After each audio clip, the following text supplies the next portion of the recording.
Good evening and welcome to Dexter, Missouri, as we are high above Charles Bland Stadium as we are nearing the start of the 2023 high school football season.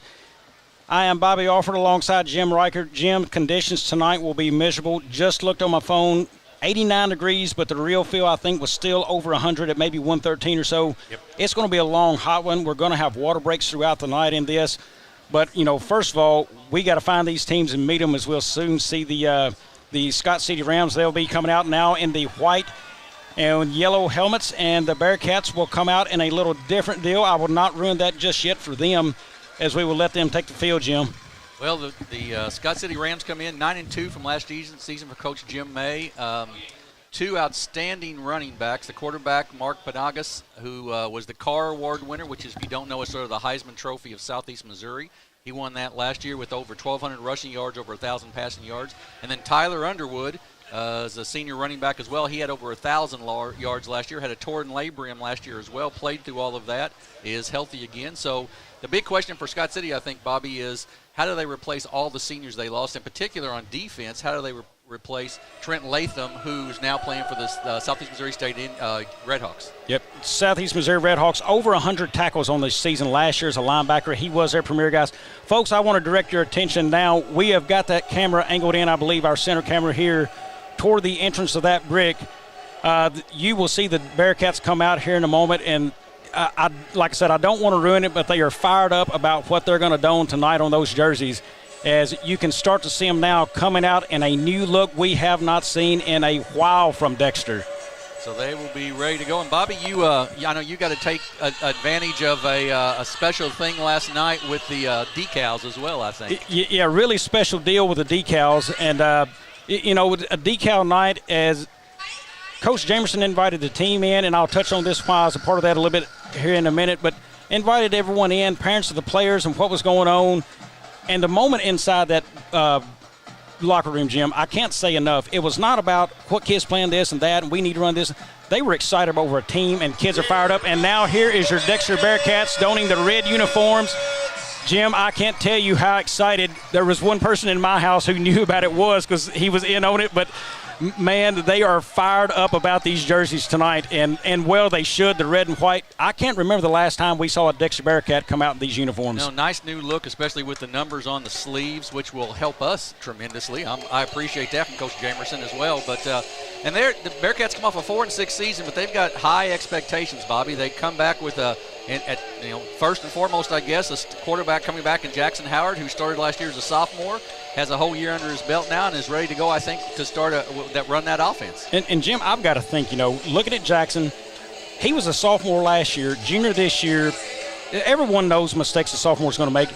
But I see it as this kid got a head start on the progression. Usually kids are going into a junior year as a starting quarterback and progressing to a senior. He was a sophomore progressing to a junior. The steps he will make this year puts him far above that learning curve as he will go through the season. But, Jim, I'm going to tell you, Jackson's going to be just fine this year because he is flanked by some mighty, and I do mean mighty good, talented players for Dexter. You have number 7, Lee Michael McDonald. Jim, he was electric every time he touched the football last year. He was. He is one of the quickest kids you'll see in Southeast Missouri all season. So you've got him. Of course, you got B.J. Farmer or R.J. Farmer back there, who will be able to run the football as well. Nolan Alford will be able to be at that wideout and also run some jet sweep. We've got 5 or 6 kids who can really create some things offensively. And the other piece of the offense that we need to talk about, the biggest offensive line we've seen in a long time from Dexter, Bobby. Big offensive line. The weight on them, I believe, 275, 250, 240, 230, and the smallest one is the senior at 225. Ginormous line for him this year as a Dexter Bearcat would be. And Jim, I'm going to touch on a couple of those kids. Farmer last year did nothing but step in and played behind Caden Kennedy. Kennedy got hurt. Farmer stepped in, took over, ran the ball well, received it out of the backfield well. He has moved to one of the wing tees this year, as Jet Graham will be the featured running back along with Jason Harborovich. But Nolan Alford also, he comes in. He's sliding out from a wing position out to the wide receiver as your premier wide receiver. Probably the best hands on this team. Definitely has burner speed. But that's not maybe where he shines the most. On this team last year, probably the predominant defender returning in a top 3 in team in tackles last year. He was second on the team in tackles for lost yardage, 4 forced fumbles, 2 recovered. He was all over the field, and you will see him at a strong safety position tonight for Dexter. Also of note is number 15. I've been a fan of this kid, Jim, for a long time. I've coached him in Little League. Ryder Williams, the undoubted leader of this team. I don't care what you read in any articles, any papers, anything. I'm telling you right now, anybody who's around this team and knows him, this is Ryder Williams' football team. Expect to see his energy keep him up tonight and going through this thing and making Dexter who they are. And, Jim, real quick before we get to this kickoff here, we're shaking hands. Did you see who won that kick? Yes, Dexter won that deferred, and Scott City chose to receive, so it'll be Levi DeMint kicking off to the Scott City Rams to start this football season. Real quickly, we'll get to the districts here in just a second. Tonight's officials for the game are referee Todd Turlington. Umpire is Kenny Pinkerton. Lineman is Rick Weiser. Line judge is Matt Monroe, and the back judge is Justin Laurentois. I believe I've got that right. I'm sorry, Justin, if I got it wrong. Yeah, that's a group from up at Cape, around that Cape area. I know they're from out there. So we're about set to go. Real quick, yep. let's talk about the 2 districts. Let's hit Scott City's district, then we'll get to Dexter's. If we don't, we'll cover it here during the game. Well, Scott City districts came out today. Scott City has got a tough one, folks. They've got Crothersville, New Madrid County Central, which we know is going to be very good, East Prairie, Kelly, which is good, Malden, Scott City, and then the Valley Catholic team. So they've got a gauntlet. Whoever comes out of that district has got a gauntlet to get through to win that district. Jim, again, as always, I do want to mention my son is number 12, Nolan Alford for the Bearcats. Guys, please forgive me. I'm a father first. I am an announcer second, and so if I get excited at times over that, please forgive me. I don't get to sit in the stands and cheer on just his moves and things. I've got to cover a complete game. So if you're unhappy, please bear with us on that.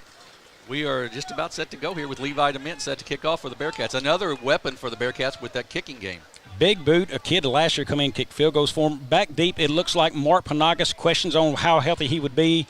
He's got to be healthy to stand back there and receive kicks, Jim. Underwood also on this side. Tyler Underwood on this side, I think. So we are set to go. Panagas, their quarterback and deep guy, number 12. He will be one to keep an eye on tonight. And we've got a delay of game on Dexter to start the football game. Against the Bearcats. Really? We're going to call a delay of game to start the football game? Well, I didn't hear the whistle start it, but if it did, that is a delay of game. They've got to go. Knocks them back 5. Wow. First time I've ever seen a penalty before the game started. Me too. And the first game of the season, you think I know the rules are the rules. So we're set to go from 5 yards farther back. Levi's just got to kick it a little further.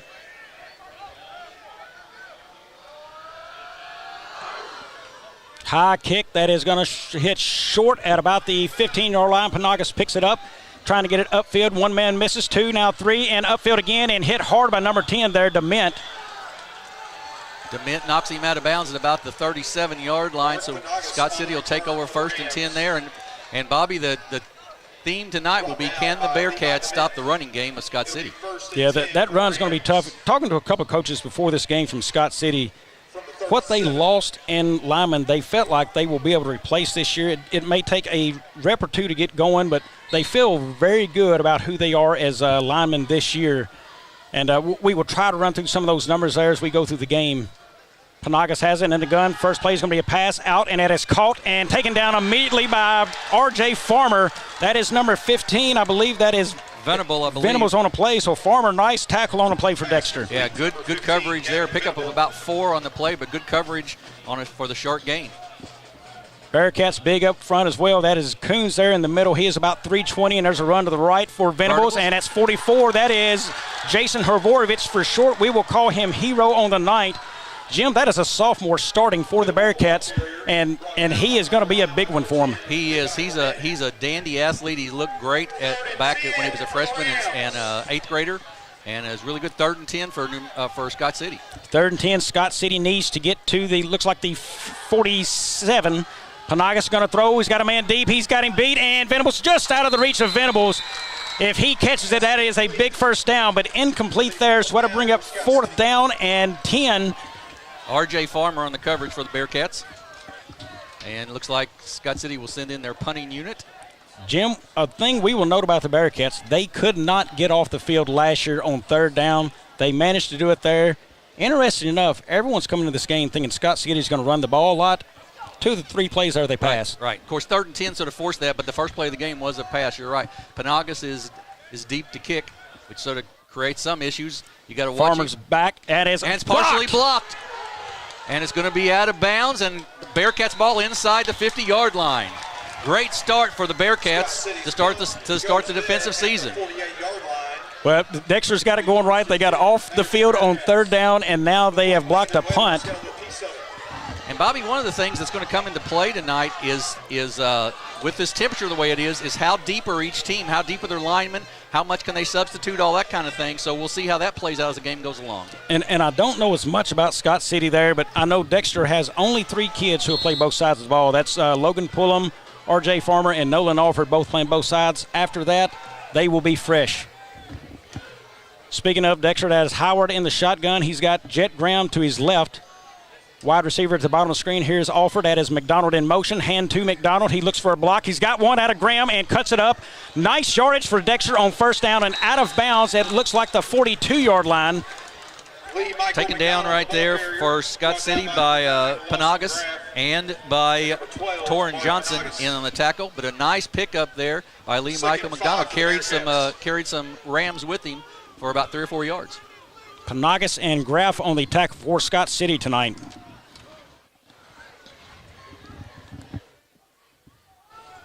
Pistol formation now has Farmer deep in the backfield behind Howard. Here's a hand, goes to Farmer, gets it up, taken down immediately there. Number 40 on that tackle, Jim. That is Ian Weber. And he's the kid that they're assuming will replace their big starting linebacker last year. They're very high on him. No gain that time by Farmer. So 3rd and about 5. Jim, I will be corrected. That was Wilburn, I believe, on the loudspeaker they gave credit for there. So I will correct myself.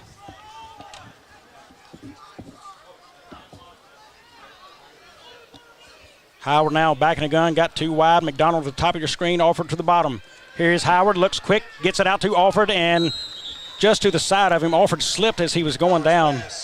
Yeah, Alford trying to make the cut there slipped, and it was a little wide anyhow, so it's going to bring 4th down, and we'll see what the Bearcats want to do. Looks like that Coach Jamerson's going to go for it here on 4th and 5. 4th and 5, kind of an in-between. A little surprise here, Jim. You've got a chance to punt that thing and kind of a kick and cut them off deep in their own territory. Little surprise he's going for it. Of course, his punter. May try to draw him off sides, too. We'll see. His punter is Howard, so he can also punt it or kick it, or throw it, rather. Howard's in the gun. That's all for jet sweep to him. He's going to try to cut it, does cut it. Nowhere to go. 23 takes him down. And that is Tyler Underwood. Tyler Underwood tackled there. So Bearcats are stopped short of the 1st. So a pickup of about 2 there for Nolan, but not enough. And it's a turnover on both teams. Turnover on 3 plays and out, or 4 plays in the case of Dexter. And Jim, really a little surprised there on Dexter's play call, 4th and 5 to go for a run. You could have punted that deeper or try a shorter pass to get something underneath to pick up that 1st. Right. And he does have a tight end there, Logan Pullum also. Nice hands on him. He's a 5-yard route runner as a tight end, get it in quick. Here's Panagas on the run now, goes left, has room, gets it up. Probably a pickup of 5 there. Looks like Ryder Williams on the tackle. Panagas, last year, we saw him twice, Bobby. We saw him, penalty against Scott City, though, on the play. So that'll be a holding call, and he'll come back. First penalty of the night. Well, no doubt as they pick up positive yards, there they go backwards. So Scott City right now trying to get in the flow of offense. You see that to the left there. Probably one of Panagas' favorite sides to run to. I remember last year, Jim, we had that amazing game of Scott City and Portersville. Right. And he likes to go that way, so we'll see if that habit continues tonight. So after the holding penalty, 1st and 20 for Scott City. Ball lies on the 30-yard line. Dexter brings everybody down tight. They'll have to watch over the top. Here's Panagas. He looks to pass. Getting pressure there. He's got a man out, and it's caught. And then it is Underwood. He's to the 40, to the 30, to the 20. You can kiss him goodbye. Touchdown, Scott City Rams. Defensive player out on the corner. The cornerback slipped on that and left Underwood wide open for the 70-yard touchdown. Well, Jim, no sooner than I mentioned it, they have scooted down. Dexter is bunched in, and you got to watch over the top, and they go right over the top. Certainly no problems getting their offense going on that play. No, that's exactly right. So 6-0 Scott City here with 9:07 to go in the first quarter. That's another one of those situations, Bobby, that the not punting there sort of allowed them to have better field position. Well, and you know, you don't want to give anything up deep there, Dexter. You're first and 20, and you really just got to play that in front of you, and they let the ball get over the top of them. Panagas, too, kicked the extra point. He's a left footer. It's down. Hold is good. Kick is up and very good. Plenty of leg on that one.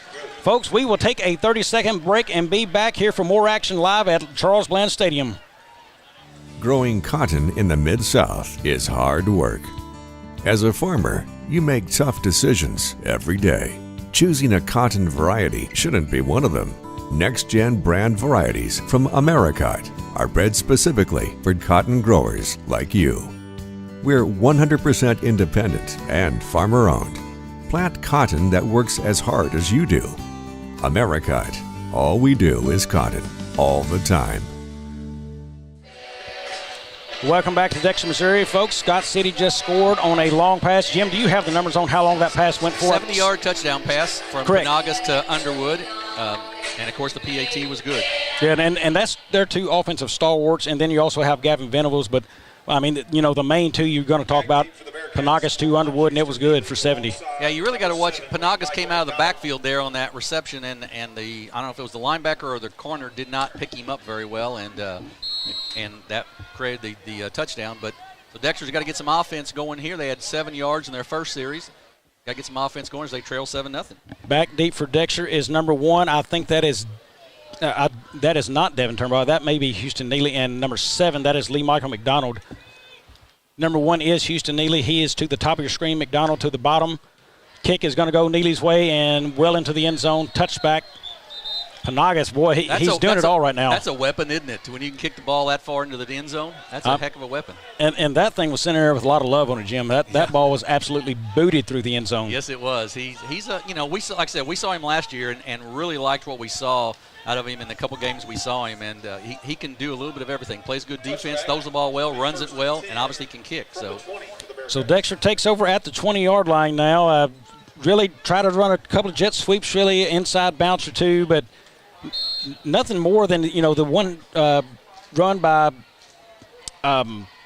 McDonald there got the yardage for him, and after that the offense kind of stalled for the Bearcats. Saints set up on the wing is McDonald and Farmer. Offered wide, that's McDonald in motion. Hand goes, reverse back to McDonald, makes one man miss. Panagas comes up and takes him down for a loss of, we're going to call it 3 there. Panagas again with a play.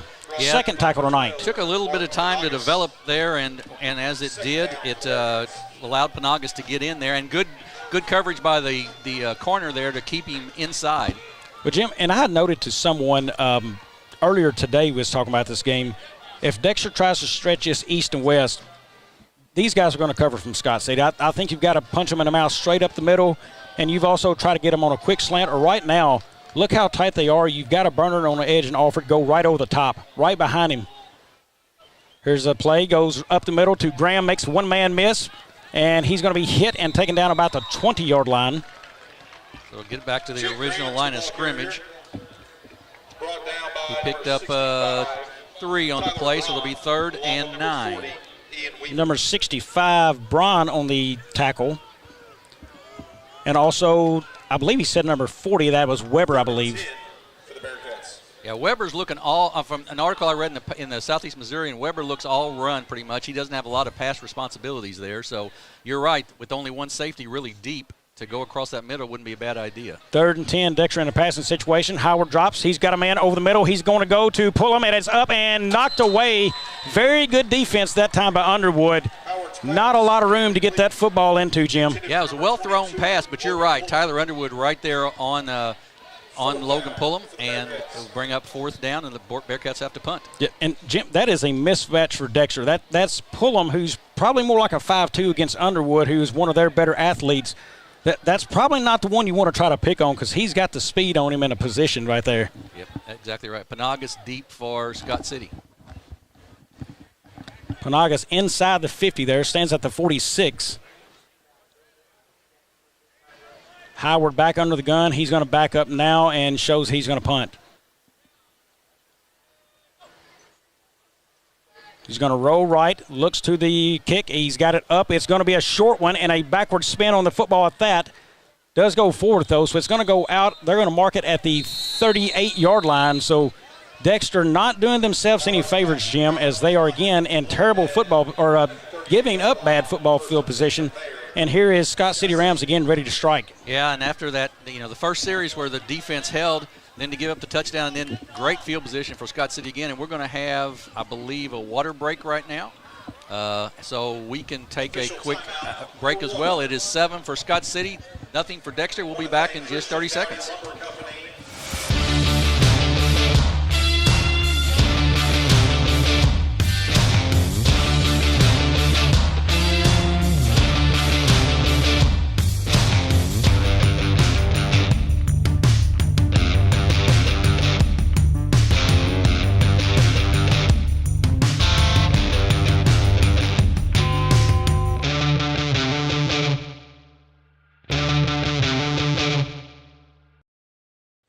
We are back. Water break still going as of this moment, as we'll have Scott City on offense and Dexter coming back on defense. Jim, while we've got a minute, do you have the districts for Dexter? I think we covered Scott City's districts. If we can get to that information, we'll cover it before the snap. If not, we will catch it. I do, actually. So it's for Dexter's district, it's Central out of Park Hills, Dexter, Doniphan, Fredericktown, Herculaneum, Kennett, and St. Gen. Pretty much the same district as last year for them. Yeah, and a real good opportunity, depending on St. Jen's schedule. I think Dexter's got an opportunity to finish high in that district this year. Park Hills, no doubt, is the favorite there, but nonetheless, we're back to action. It is Underwood flanking Panagas to his left. Venables in motion. It's going to be a fake hand and goes to Underwood up the middle and hit there. Number 44, Havorovich, and also number 10, Dement on the play. And that's the first carry for Underwood on the evening. He picks up about 4 on that. Dexter right now needs to fill holes in a hurry on this. Not a situation they want to find themselves down 2 scores. And here's a run again. Underwood, nice run, taken down there. Oh, not taken down. That is, Williams had a chance to take him down, and I think that is Turnbow and Farmer coming up on a tackle. I believe that's right, and that's going to be a pickup of about 10 on that play for Underwood. So he's got 14 here in the first little series, and it's first from and 10 from the 23. Dexter really having trouble filling holes right now. And Jim, we noted Scott City felt like that they had replaced what they've lost in the line, and after that first series, they look like they have. Here comes the play. Panagas coming near side, trying to get off a block. Couldn't. Dexter there, and that is going all the way down, and that is number 3, Turnbow on the tackle. Big pickup again, Panagas. No outside contained for the Bearcats. Really nice block there by Venables on the outside, the senior. And he picks up, Panagas picked up about, let's see if that's a first down or not. They are going to say, yes, it is. He picked up 11, I believe, and will take it down to the 11-yard line. Jim, bad signs for Dexter right now. 4 of the 8 tackles made by either a corner or safety. Yep. That means you were getting past the first and second level on into the third. As Panagas again puts it in motion. He's got it. Very comfortable sitting. He's going to throw. Pullum just missed a shot, and it's incomplete. Boy, Pullum was just trying to get to Panagas, and good block there as they pushed him out of the way on the block. But, boy, he made a great effort of trying to get to the quarterback. Jim. Venables is down with a cramp, and I think we'll see that a lot. That's Panagas. Tonight. Oh, that's Panagas, and I think we'll see that a lot tonight, Bobby, with the cramping. Yep, comes up limping. I don't know if it's a cramp. He's got a limp to him. Something you're going to see different out of Dexter, I think, this year, Jim. You're going to see a little bit more pressure coming. Of note, last season, I'm thinking they are taking a timeout now to check on Panagas. Yes. As we will finish that statement, we'll stay here. But, Jim, one thing we noticed, Dexter's going to bring a little bit more pressure from the edge maybe, looking at how they'll attack quarterbacks. And right now that may affect Panagas as they're trying to stretch him out. Indeed, it may be a cramp. But, at the high school level, I've got to believe, Jim, if you apply quarterback pressure, most high school kids are going to panic and put it under there. I don't know why more teams don't blitz, but I've read about it in some of the papers that teams are kind of taking that concept on, get after a quarterback maybe. Yeah, I could see that. That's a lot for a quarterback. It's already a lot for a high school quarterback to read the progressions, and then if he has somebody coming right at it in his face, it becomes even tougher. So we'll see how Panagas, like I said, I believe he's He's cramped up. They're trying to stretch him out over there. And, I mean, he's a huge part of their offense, no question about it. Yep. And as big as that is, he is cramping at 6 minutes and 19 seconds left in the first quarter. Right. That could be an issue as you go on tonight. Does he? He's definitely going to stay on offense. Does he play both sides of the football game as the night goes on? Because if you cramp this early, Jim, my experience with cramps is you're probably looking at cramps a lot more tonight. Yeah, I would think that's right. And I would think you probably have to look at getting him, maybe, like you said, getting him out on defense. Right now, they're going to have to either take a delay a game or – It looks like they will bring in another quarterback probably here. But here is Panagas. He's still on the field. Right. So as a timeout, they will have to wind at some point. I just don't know when. And I think that's what Coach Jamerson is asking for here for the Bearcats. He's saying, hey, why does he get to lay on the field? Let's get this thing started. Right. He knows the opportunity in front of him with no quarterback in the game right there. So I believe that brings in maybe Jackson Gloth at quarterback, if I'm reading my roster right, a sophomore. Sophomore quarterback in first action. If I'm Dexter, I'm thinking run right here, and it's probably going to Underwood's way. Right. And nothing fancy here probably. Man in motion there. Snap, and that's going to be a false start. Sure is. Procedure on Scott City. You're right. The left tackle jumped, and it'll be offside to move it back 5 yards. Looking over again, just kind of watching Panagas. He is still kind of limping and crunching over there, Jim. Now sits back down again. It's hard to get rid of those cramps. There's no question about it, no matter on a night like tonight in particular. So it's going to bring up 2nd and 15 from the 17 now for Scott City. Chance for Dexter right here. Try to meet a guy in the backfield or get after a quarterback, either one. We discussed the size of the Dexter lines earlier, and they're going to have to impart their will a little bit on Scott City if they want to get something going here. Yeah, Scott City's big right there. There's a pass outside, picked off by Ryder Williams. He's got it to the 20, to the 30, to the 40. He's got a couple blockers, makes a man miss. Across the 50, to the 40, taken down inside the 35-yard line. Turbo Ryder Williams. Ryder Williams stepped in front. Coach May decided to call the pass with the sophomore quarterback in, and Ryder Williams read it, stepped in front. Big return of about 45 yards, and Dexter will have it on the 34 of Scott City. Well, Jim, pregame we talked about this was Ryder Williams' team, and I said, he's a leader, and these kids rally around him. Those are the plays that leaders make that everybody rallies around right there. And that will set a spark in this team. Well, and they really needed that right there, Bobby. They were back on their heels a little bit, and that's a big play. Yep, and key there, that was a sophomore quarterback who threw the pick, just coming in, Panagas on the bench. See the difference already that kid has on a football game in Mark Panagas. Dexter now comes out. That is Howard in the gun. Offered to the bottom of your screen. McDonald to the very top. Logan Pullum in the slot right there. Farmer tight to the line. Graham in the backfield. Alford has room over the top for a slant if he wants it. Delay a game on the Bearcats or procedure, one of the two. We'll see. He'll delay a game on Dexter. Boy, that is a hard pill to swallow if you're Dexter. A delay of game after when you just had play. and your quarterback standing right beside you. That play is known. I'm not sure whose deal that is, but that's got to happen faster. Yeah, I agree with that. That's a bad mistake right there. And here the clock ticks, and the quarterback's having to run back to his coach here. It's down to 19-18. He's got to get back in the huddle and going in a hurry. No, you said they decided to not use the wristband this year because they felt like that slowed things down a little bit. Yeah, he's under 9-8 right here. 7, 6, 5, 4, 3, 2, 1, and barely gets it off. Quick pass out. And illegal procedure on the Bearcats probably. Somebody jumped or wasn't set, one of the two. I'm guessing. I don't know that for a fact, but first start on the Bearcats. So that's their third penalty now. That was over there. I think I had those receivers mixed up. That was McDonald at the bottom of the screen, Alford to the top. I'm guessing that may have been on one of the wide receivers there, Alford or Pullum. I'm not sure which one there, but my guess would be maybe a jump on that. Now 1st and 20 for Dexter. Howard, a little bit more time to work with here as he gets in the huddle. He'll be able to break this one a little easier. Still 1st and 20. Bearcats' mindset's got to be just pick up yards. Scott City right now wanting to make a big statement and a stop. Here's McDonald in motion, fake hand to him. That's Howard rolling out. He's looking for a man deep, throws it deep to Offer. He is off his hands. That could have been touchdown Big Red, but off the hands there. Well thrown. No pass. flags. Yeah, well thrown pass by Howard there. He had plenty of time. Good job by the offensive line, just off the hands and incomplete for 2nd and 20. That pass intended for number 12, Nolan Alford. Well, those are definitely plays, if you're Dexter, you want right there, and that one just off the hands. Beautifully drawn up play, Jim. Rolled out, plenty of time to throw the football. Really was. Really nicely executed. And to begin the play, I didn't think there was anything there. Tighter coverage. Alford was able to separate the end, just couldn't haul it in.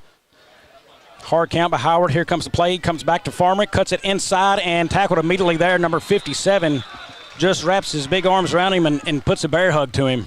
Farmer with pickup of about 2 there, leaving 2nd and 3rd and 18 now. 57, Leland Parker. Might mention Panagas is not on the field for the Rams right now. Down by number 53, Levi Sin. Number 55. Sin is one of the big defensive linemen made the tackle there. So yeah, they gave Sin credit, but I think 57 and 53 right in the middle of that one. Howard again in the gun, has Graham behind him. Dexter struggling to get offense going. Here's Howard, drops back, surveys the field, throws it deep down the middle. He's got a man, McDonald, and just over the hands of Lee Michael McDonald. Boy, Jim, that is 2 touchdown throws right there that could have happened. That one was a true overthrow just out of his reach. McDonald giving it everything he had, but yeah, that was and there again on a 3rd and 18, with maybe you throw something across the middle and try to pick up 12 or something to give yourself a 4th down and manageable. One thing, if I am Scott City, where I maybe have a slight worry here, Dexter's just beat you over the top twice with guys. Right. They need to start thinking about maybe putting a safety back there a little bit deeper. Howard, he's going to pull deeper. Nobody back deep, so Dexter has a chance to get down the field and down this one. Howard runs up, kicks it. Good kick if Dexter can get down to cover, and that's going to go. We'll stay out of the end zone. And that's his. It's going to be a touchback. So that was offered. He was in the end zone and dove out of it. Right. If he leaves it alone, I think Dexter downs that on the 1 foot line. They're calling on the 1 foot line. So he did. Alford did. What a coverage play by Nolan Alford for that, diving back to keep that out of the end zone. It was. I thought he had gone into the end zone and come back out and therefore would have brought it out to the 20, but he did not. So we'll see. Panagas, I believe, is trotting out to run the offense here for Scott City. I believe that's right. Dexter's got him pinned deep. Nothing over the top, Jim, but I think Dexter wants to try to make a play behind this line of scrimmage. Oh, absolutely. Absolutely. If they've made one, I think it's only one tonight for a negative play. They are inside the 1 yard line right now. It's Scott City. Panagas in the shotgun. He's got it. He's going to look to pass.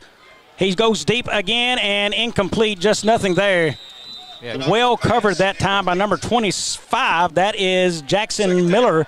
That is a freshman out there, Jackson Miller. He has had a really good summer and fall, Jim. Well, that was great coverage right there, no question about it. Panagas now 2 for 5 for 75 yards and a TD.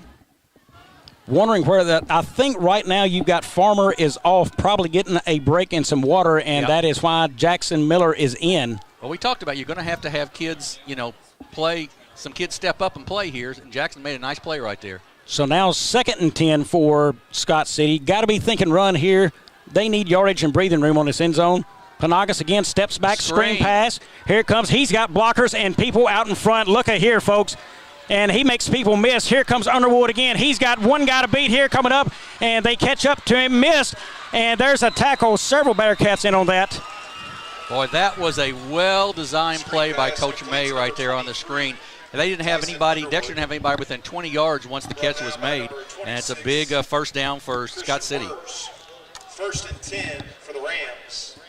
Christian Hosbrook, number 26, on the tackle for the Bearcats, but boy, that is one right there that's just devastating if you're a Dexter Bearcat. They had him on the one, probably less than the 1 yard line, and now they're sitting at the 45. Underwood having a great first half right here. Or first quarter, excuse me. 4:31 on the clock. Panagas and company marching down the field in good position. He'll roll to his left, chunks one out, and that is caught near a first down. No, incomplete. Incomplete. I thought he hauled that in, Jim. I thought he did too. Going to be called an incomplete, though. Ryder Williams on the coverage there. Jim, right now, Panagas, you can see this kid is a veteran. He looks very, very relaxed and comfortable out there, but Dexter's got to get pressure. They've had one pressure from Pullum, and that's it. He was rushed then and come off the field, but nothing since. Yeah, he feels like right now, I think, that he has all day to throw the football and is just looking at all of this progression of receivers. Dexter's got Connor Hill checked in the game at linebacker now. He's given Alford a break, I'm sure. That'll be procedure on Scott City, I believe, on the wide receiver. Be their second penalty of the night. The Rams, 5-yard penalty remains second down. So 2nd and 15. So, Jim, right now, Dexter is playing the penalty game well. They've had one against them. Scott City, I believe, 3 now, but Dexter's got to take care of business on defense. They've got him in a 2nd 15. They've got to do something here. Yeah. They've really got to march that football the other way, and they make them jump. Good job, Scott City. That's big Garrett Coons. He's trying to make something happen in that middle, isn't he? Right. But a really nice play by our call there by Panagas, the senior, to hard count him and jump him offside. So 2nd and 10 now. 2nd and 10, back manageable here.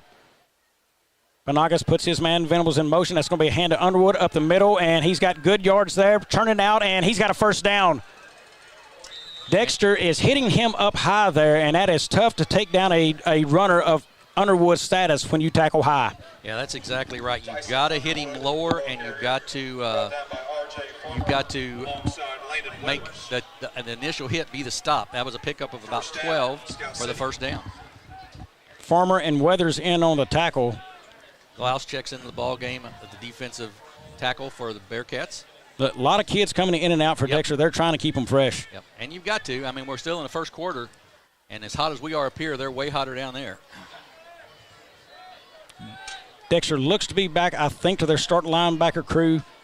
Here is Alford trying to get upfield, couldn't get there, and they are bunched up, flushes Panagas out. Alford and Chase, pull him in Chase, and Alford pushes him out of bounds for a 3-yard pickup. Panagas ran out of bounds by number 12. 3 yards for Panagas, so second down and about 7. Good pursuit there by Nolan Alford on the play as the pocket. Panagas had to tuck it and run, but had some opening, but Alford's speed cut him off. Yeah, and Jim, there, you drop, so Alford gets to pressure or pull him having a drop in coverage right there. Somebody's got to see it or holler right there, spy right here, and they've got to pursue him on that flat. They gave Panagas an easy rollout. Here's the ball, fake. Panagas going to throw it over the middle, and he has got everybody beat and incomplete. Dexter got caught peeking in. Nobody over the top. Just overthrew Venables there for the incompletion. Jim, at this point, if either team can complete a pass over the top, the other team is showing the tendency to be beat right now. Yeah, you're right. You're exactly right. Jim, any score updates we have, if you can get those here in a moment, we'll have a break and a play. A lot of games going on in the area. I think most everything did start at 8 o'clock. I think that's right. As we will try to get you up to date. If we can get a couple in here before the play, we will. Panagas checks the wristband. Everyone else does as well. They're back to the line, so we will catch that, Jim, after this play. And now we've got a timeout from the officials. I believe another water break, so I think it's timeout Scott City. So we're going to take a break as well. We'll be back and try to slide in a few scores to you after we come back from this break.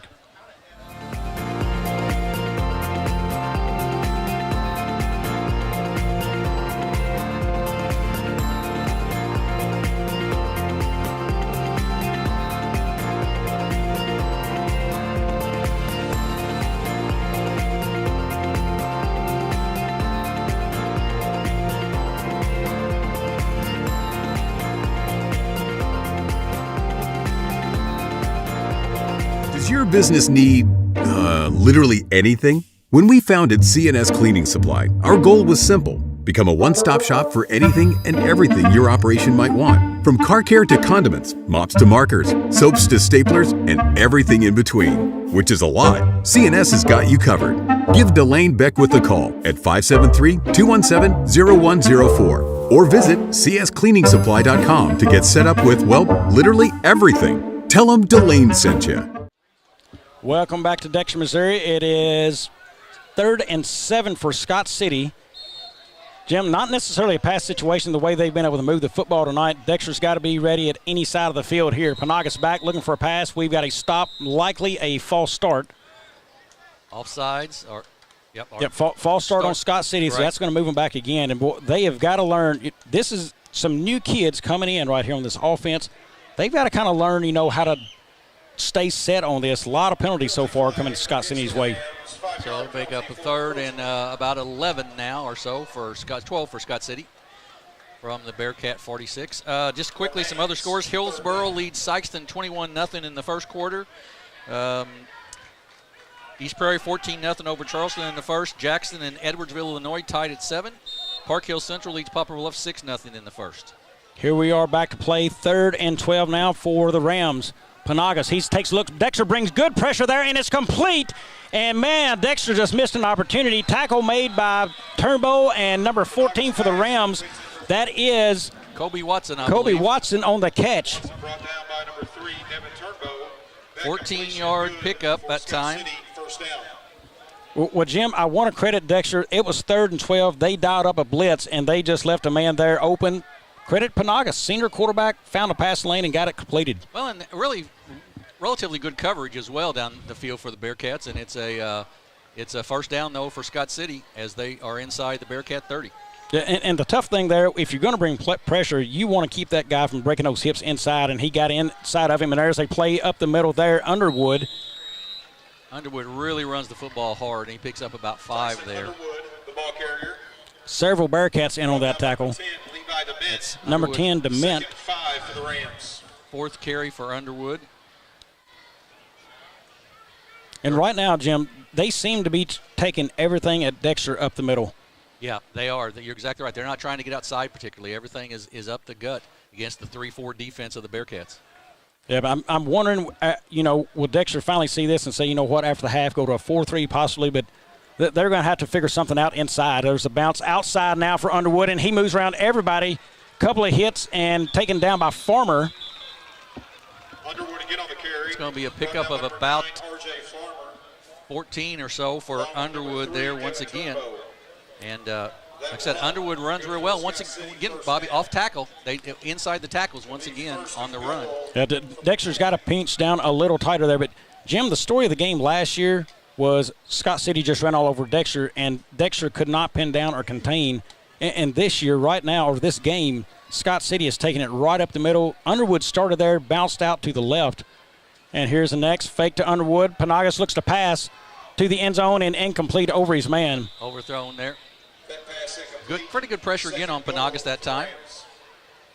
We thought a lot of running the ball. 10 times Panagas has passed it already tonight, Bobby, in the first quarter. So Coach May's not afraid to have that senior put it in the air.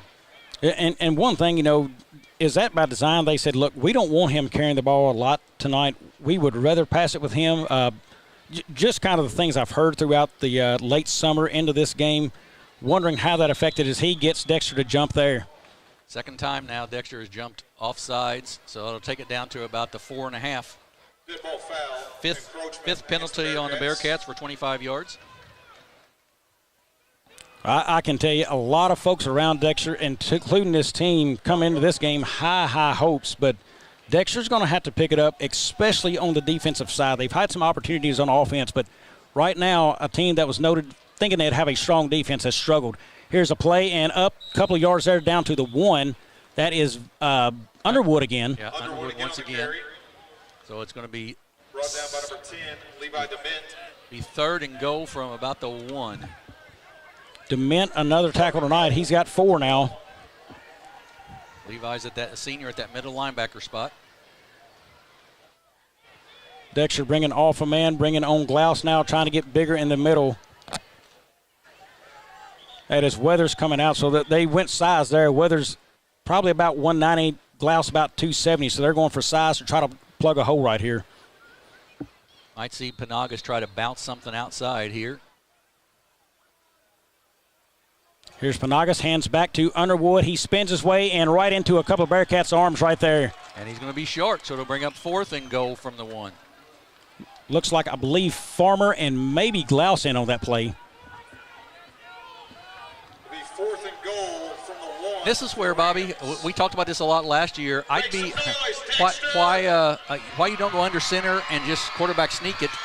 I don't understand, but no teams do that much anymore. Well, and you're from the 1 foot line and you're in a shotgun. You have just taken yourself now back 5 yards. Try to make Dexter jump, did not. 4th and 1. This play is going to take us close to the end of the first. Panagas checks, he looks, gives it up the middle, and that is touchdown. Scott City Rams. They will go up with 29.6 seconds left in the 4th. They are now up 13-0. And with the kick coming from Panagas, showed a strong leg earlier. You can almost bank on this being 14, Jim. Yeah, exactly right. And you mentioned it earlier. Dexter's got to find a way defensively to stop the run. Panagas is 4 of 10. Yes, he has a touchdown, but 4 of 10 passing the football. But they've not stopped the run very well, especially Underwood. Scott City slow getting this and going, but the play clock just now starting. So Panagas again, the lefty.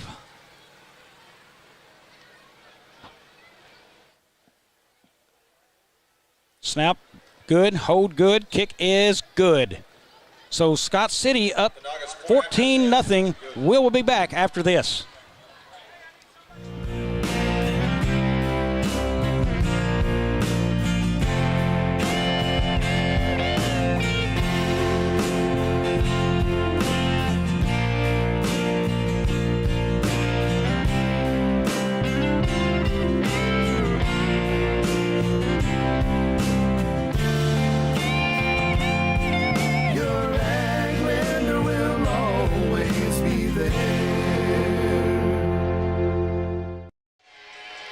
Folks, you are looking at number 60 for the Scott City Rams, I believe. Or 66, I'm sorry, Scott City Rams.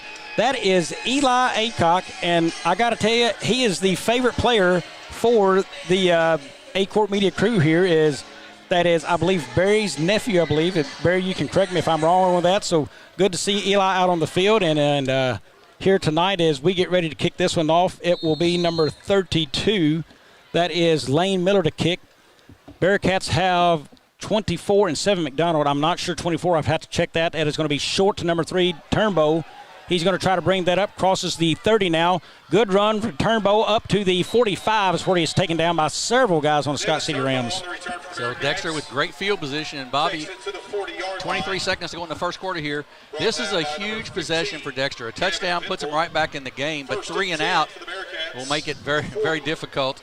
Because you've got to see the ball back that quickly. You need to let the defense be off the field a little bit, too. Yeah, I mean, Dexter right now, they don't have to score in the first quarter, but they need to score this drive because they can't afford to let Scott City get it back and run it right down the middle again. Exactly right. The offensive line has protected well against the pass. They haven't run the ball very well, though. Neely, the wide out to the top of your screen there. McDonald at the bottom. That's McDonald in motion. Hand goes up the middle to Jet Graham. Nice run there by Graham as he pushes his blocker forward. And look at Graham run alone. He is inside the 40 to about the 37-yard line. Biggest yard play from scrimmage for Dexter tonight. 23 yards for Jet Graham for the first down, and he ran that time like a man wanting to pick up a first down, I guarantee you. Jim, Dexter will have 2 running backs they'll feature. Mostly Graham. They'll also get Hrvojevic in there. And these boys run with a ton of punch in them. They're not going to blow you away with speed, but, man, they can absolutely rumble on down the field. They do. Both of them run well. Graham again in the pistol behind Howard. McDonald to the bottom. He's in motion. Hand goes back to Graham, and he is up the field. Again, a good run. Jet Graham takes it down to about the 26-yard line now. It's going to be the end of the first quarter here. We'll see if that's a first down or not. But Graham with a nice run. It's going to be a first down, so a 10-yard pickup, and we are at the end of the first quarter here. The score is Scott City 14, Dexter 0, but Dexter is inside the Scott City 30. We'll take a break and be back here on the Aycorp Media Sports Network with the second quarter in just a moment. First State Bank and Trust is more than just products and services. We're there for you for your first paycheck, buying a home, opening a small business, starting a family, or planning to retire, and everything in between.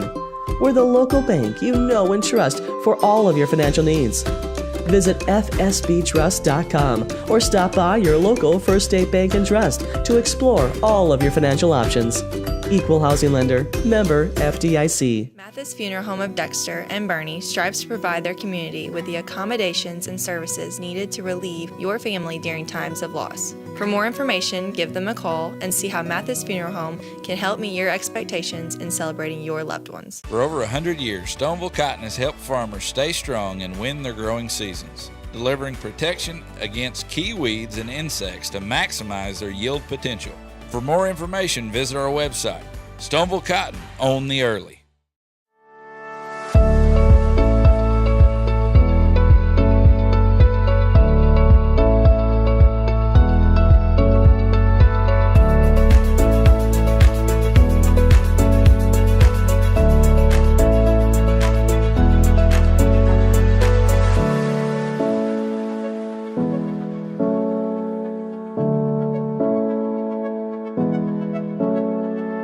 Inside the 10, give him 6. Touchdown, Dexter. Touchdown, Dexter. Holding call, though, on the Bearcats. It'll come back. Boy, that hold is far enough away from the ball, Jim. That's a tough flag for Dexter to get. You just pulled 6 off the board. Yep. Holding call on the Bearcats. Their 6th penalty of the night. And you're right, took it right off the board. So we'll have to do it again. A play Dexter was desperately needing. The running game starting to show a little life for Dexter now, and that's one is going to hurt him. That's going to make it 2nd and 10. So that ball is going to be backed up to the 28-yard line. Board says 28 out. There it is. Board's turned to 28 now. So 1st and 10 for the Bearcats. Right. Yeah, Nate and Coach Emerson agreed. The referee talked to him about who it was, and he said, "Yeah, I saw it." So. Boy, transfer offer right here. He's got a man close, run right by him, behind him right here at the bottom of the screen. Howard puts his man in motion. That's McDonald. Hand up the middle to Graham. Makes a man, runs right over that man. Wow. Jet Graham absolutely luring a boom, and that play is made by number 24, Underwood.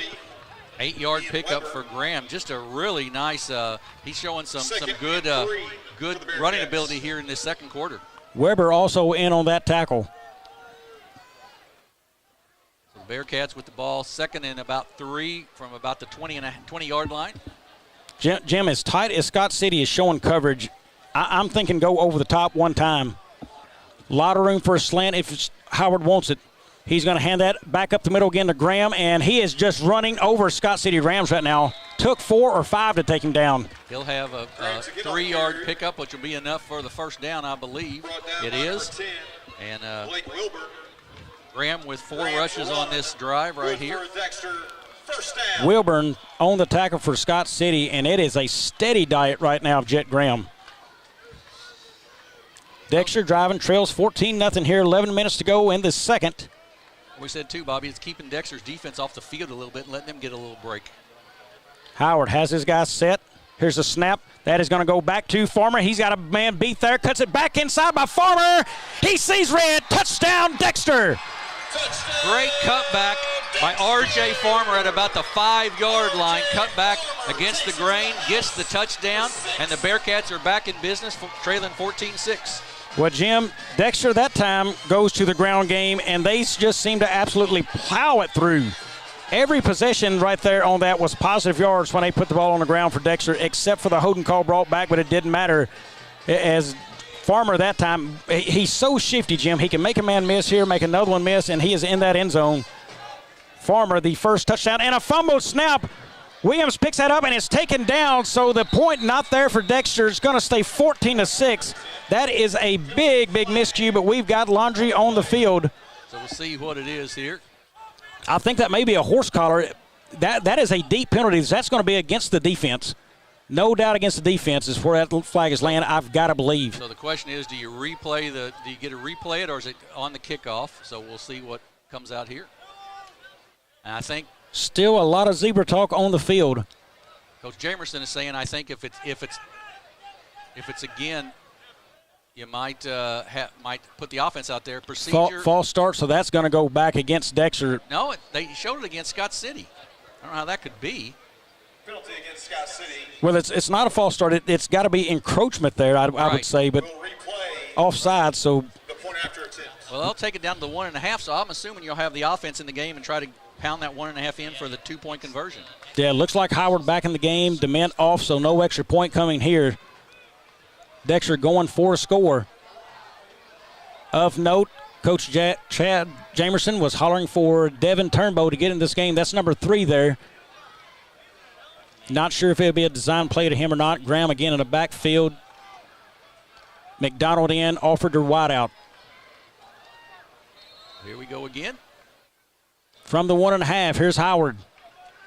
He's set, snap, hands to Graham, tries to get it up the middle, and he is not going to get there this time, folks. Scott City stands strong. Nope, nothing there, and it'll be a incomplete conversion, Forward progress blown dead. and it'll be 14-6 Scott City. But the Bearcats get back in the ball game with a touchdown and look good offensively, moving the football down the field. Yep, Jim, if we can, we'll try to get in a few more scores here. If you've got a chance to get those pulled up. Yep. As Dexter now, 14-6, they found their way back in this game. The running game got going. Defense helped out there, made a stand. Dexter needs another big play right now. Have you got a couple scores for us? Yes, I do. Hillsborough leads Sykeston 21-7 in the second. East Prairie 14-8 over Charleston right now. Park Hill Central 6-0 over Poplar Bluff. Jackson Edwardsville still tied at 7. And Crystal City leads Chaffee 22-7. Jim, the Park Hill scores surprised me a little bit. I thought they'd be able to take care of Poplar Bluff a little stronger. Not to say that Bluff does not have a good team. I think they certainly do. Logan Height there, their middle linebacker, just an absolute monster there. But, Park Hill's struggling right out of the gate this season. Yeah, but that made it, we're going to take that off a score stream, so something may not be updated as well. We'll see here in a little bit. So very true. Levi DeMint set to kick off for the Bearcats here. While I've got a moment, I want to apologize to Eli Aycock. I misclassified him there. That is actually Barry's cousin. So here is DeMint. He's going to kick it. He does. Short kick, probably going to be taken around the 15. It is. He's got it upfield, makes a one-man miss, and there is that is Gavin Miller's son, Jackson Miller on the tackle. So nice play for Miller there as Scott City will take over at about the 31-yard line, I believe. Venables on the return there, but you're right. Jackson Miller, the freshman, with a nice tackle. First and 10. And it'll be first and 10 for 29-yard line. 29-yard line it is. 29-yard line. Just got a text from my friend Mark Thrower who tells me that Park Hills is looking pretty good. It's been sort of a sloppy game so far, but they're all in all looking pretty tough. Yeah, that group is well thought of in their football team this year. They think they have big plans up there for Central this year. Here is Panagas. He's back in the gun with Underwood to his right. He's going to put Venables in motion. He does. Dexter trails him. There's Panagas. He looks, throws that underneath, and incomplete right through the hands of Venables. Nice play by Ryder Williams there with good coverage.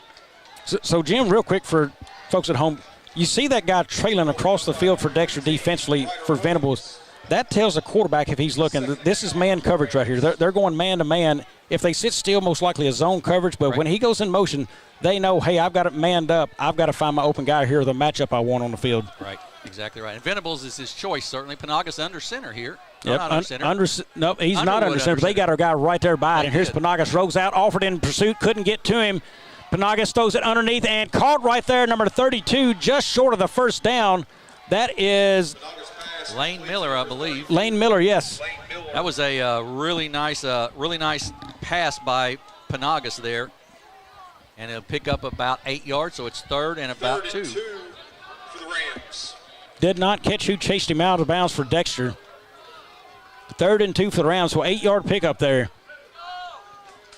Jim, the way they have moved the football, you've got to be a little worried if you're Dexter because that 3rd and 2, and this looks like a 3rd and Underwood play. Yeah, it does. And we talked about Dexter last year couldn't get off the field against Scott City on 3rd downs, and that's what, right here is a big situation for that. Dexter looks like they jump. Nope, that's going to go Scott City. Wide receiver jump for Scott City there, so that'll be penalty on Scott City. I thought that was Dexter until I looked down at the field here just below us, and the official was pointing backwards. So, boy, that's a costly penalty. That takes it 3rd and 2 to 3rd and 7 now. Yeah, it takes. I mean, board says 8. They still might run the football, but It certainly makes it more of a passing situation, no question. Ryder Williams back in that safety spot for the Bearcats. Turnbow out here at one of the corners. Jackson Miller out here as well. I think something Dexter's got to watch here. Remember that screen pass earlier in the game that Scott City ran so well. Picked up big yardage. Not a bad time to run it again. Here is Panagas. He looks right, throws it, got a man, caught, and that is first down for them. I believe that's Hayden with the catch over there on the far side. That is, looks like Christian Hosbrook on the tackle. To number 88, Andrew Hayden. That was a pickup of about 10 right there, so first down for the Rams. Right now, everything just seems to be coming a little easier for Scott City. Well, there's a reason Panagas won the Carr Award last year too, Bobby. He's a fine quarterback. There's no question about it. He's able to look down that field and see some things. Here's a hand to Underwood. He gets bumped, now cleared. He's got room to run and got a blocker, and he makes more people miss and taken down there. Number 11, Landon Weathers on the tackle. Underwood is having a fantastic night. But I want to give some props right there for Dexter to Devin Turnbow. He turned Underwood back in, or it would have been a touchdown. He gave the rest of the Bearcats time to pursue a little bit. It looks like we've got a water break, folks. I need one as well because it is extremely hot up here in this booth. We're going to take about a minute break, and we'll be back to Dexter, Missouri. Growing cotton in the Mid-South is hard work. As a farmer, you make tough decisions every day. Choosing a cotton variety shouldn't be one of them. Next-gen brand varieties from Americot are bred specifically for cotton growers like you. We're 100% independent and farmer-owned.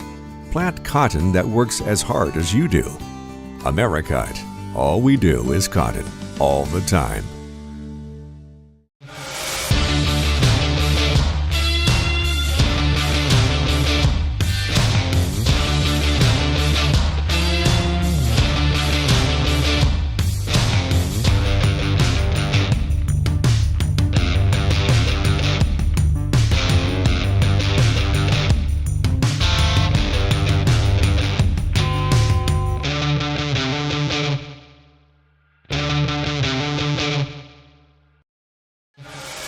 Welcome back to Dexter, Missouri. We're coming out of that water break. And, folks, I just got to let you know what's going on with our crew some, too. Well, we had a guy just about go down ourselves on a camera crew. Josh, I had to get out of this thing. Folks, there is no air moving whatsoever up here where we're at, Jim. And it is not. It's miserable conditions inside of what I would call a sweat box right now. So, well wishes our crew as well as we're fighting up here. Fans are fanning in the stands, and luckily for you folks, you're at home in the AC watching this. Here is Panagas, fakes a hand, looks. He's got a man wide open over the top and over his head.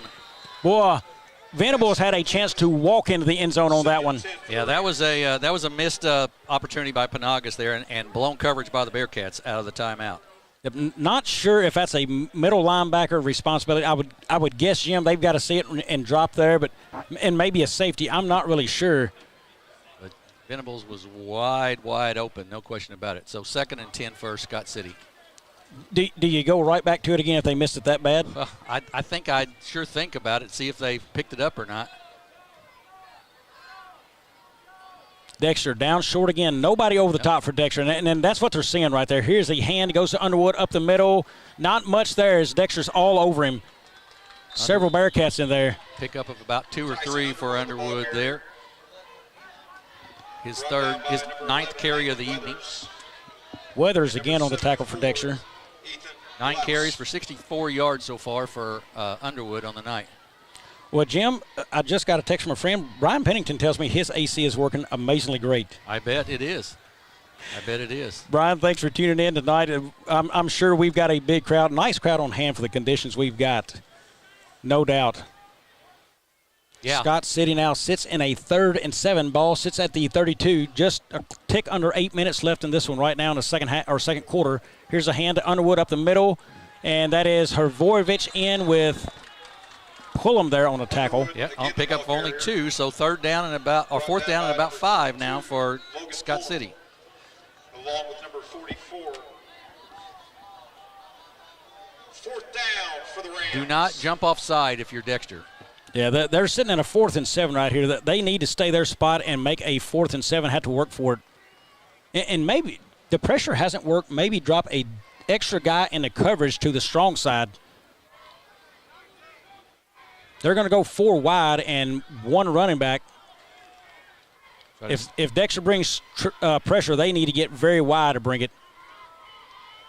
Here's the snap. Panakas has got it. He looks very comfortably. Throws that picked off there by Hrvojevic. He's got it moving upfield, and he's making a man miss. Still on his feet and out of bounds at the 46-yard line. Jason Hrvojevic.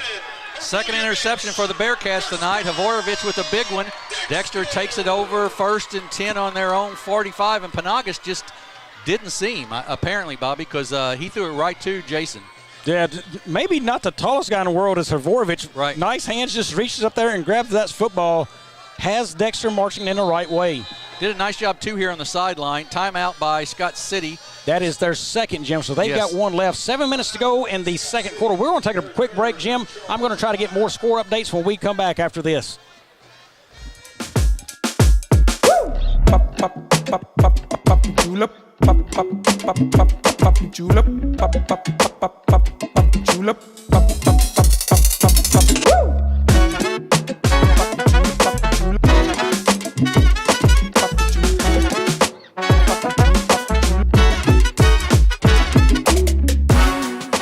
If Moreland's not on the back of your vehicle, you paid too much. Aycorp Sports is proud to bring you a full schedule this fall of activities. Next week on Friday night, we'll be at Sykeston. It'll be these Dexter Bearcats against the Sykeston Bulldogs. And the following week, back here at Charles Bland Stadium on September 8th, where the Bearcats will host the New Madrid County Eagles. And then we're also doing some volleyball starting September 12th. We'll have a couple of games that week and a couple of games each week. Here is Howard. He's in the gun. McDonald in motion. Hand to McDonald. He's going to get it upfield. Good yardage there. Look at him go. Now rumbles to the 40, to the 30. We will see you later. Lee Michael McDonald. No laundry on the field either. Touchdown for the Bearcats. McDonald, 55-yard touchdown run at 6:53 to go here in the first half. Well, McDonald pulls them back. Jim, I'm thinking Dexter's probably going for 2 to try to tie here. If you don't make it, you're still down 2. But nonetheless, clock continues to run here. I'm surprised. It needs to be stopped. There it is at 6:40. So 6:40 left in the second quarter. Dexter closes to 2. McDonald with the 55-yard touchdown run. He is electric when he touches the football, and right on cue there, boy, he just breaks one out. And now under the fan, he is catching air. Here is the play. Dexter kicks it instead, and that is good by good by DeMint. No good. So, Jim, that could come back to bite Dexter later in the game. I can't believe they didn't try to get 2 right here. Yeah, 14-12 here with 6:40 to go. I guess it's no worse than if they'd have missed the 2-point conversion. I know he's got a lot of confidence in Levi, so we'll see how that all plays out. But the offense for Dexter has come alive here. The only thing negative about that drive for Dexter was it didn't give the defense much of a break. And you know, defense wasn't bad there. They're hyped right now. They had got the big interception. The interception turns into a touchdown.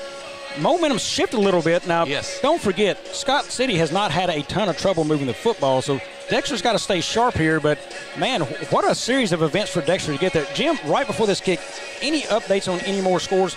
We want to try to keep those up to date as we can across this region. McDonald, to see him down there, boy, he's congratulating Jet Graham on the side for a ginormous block he threw for him. Something I noted in the jamboree, Graham will get down the field and block hard.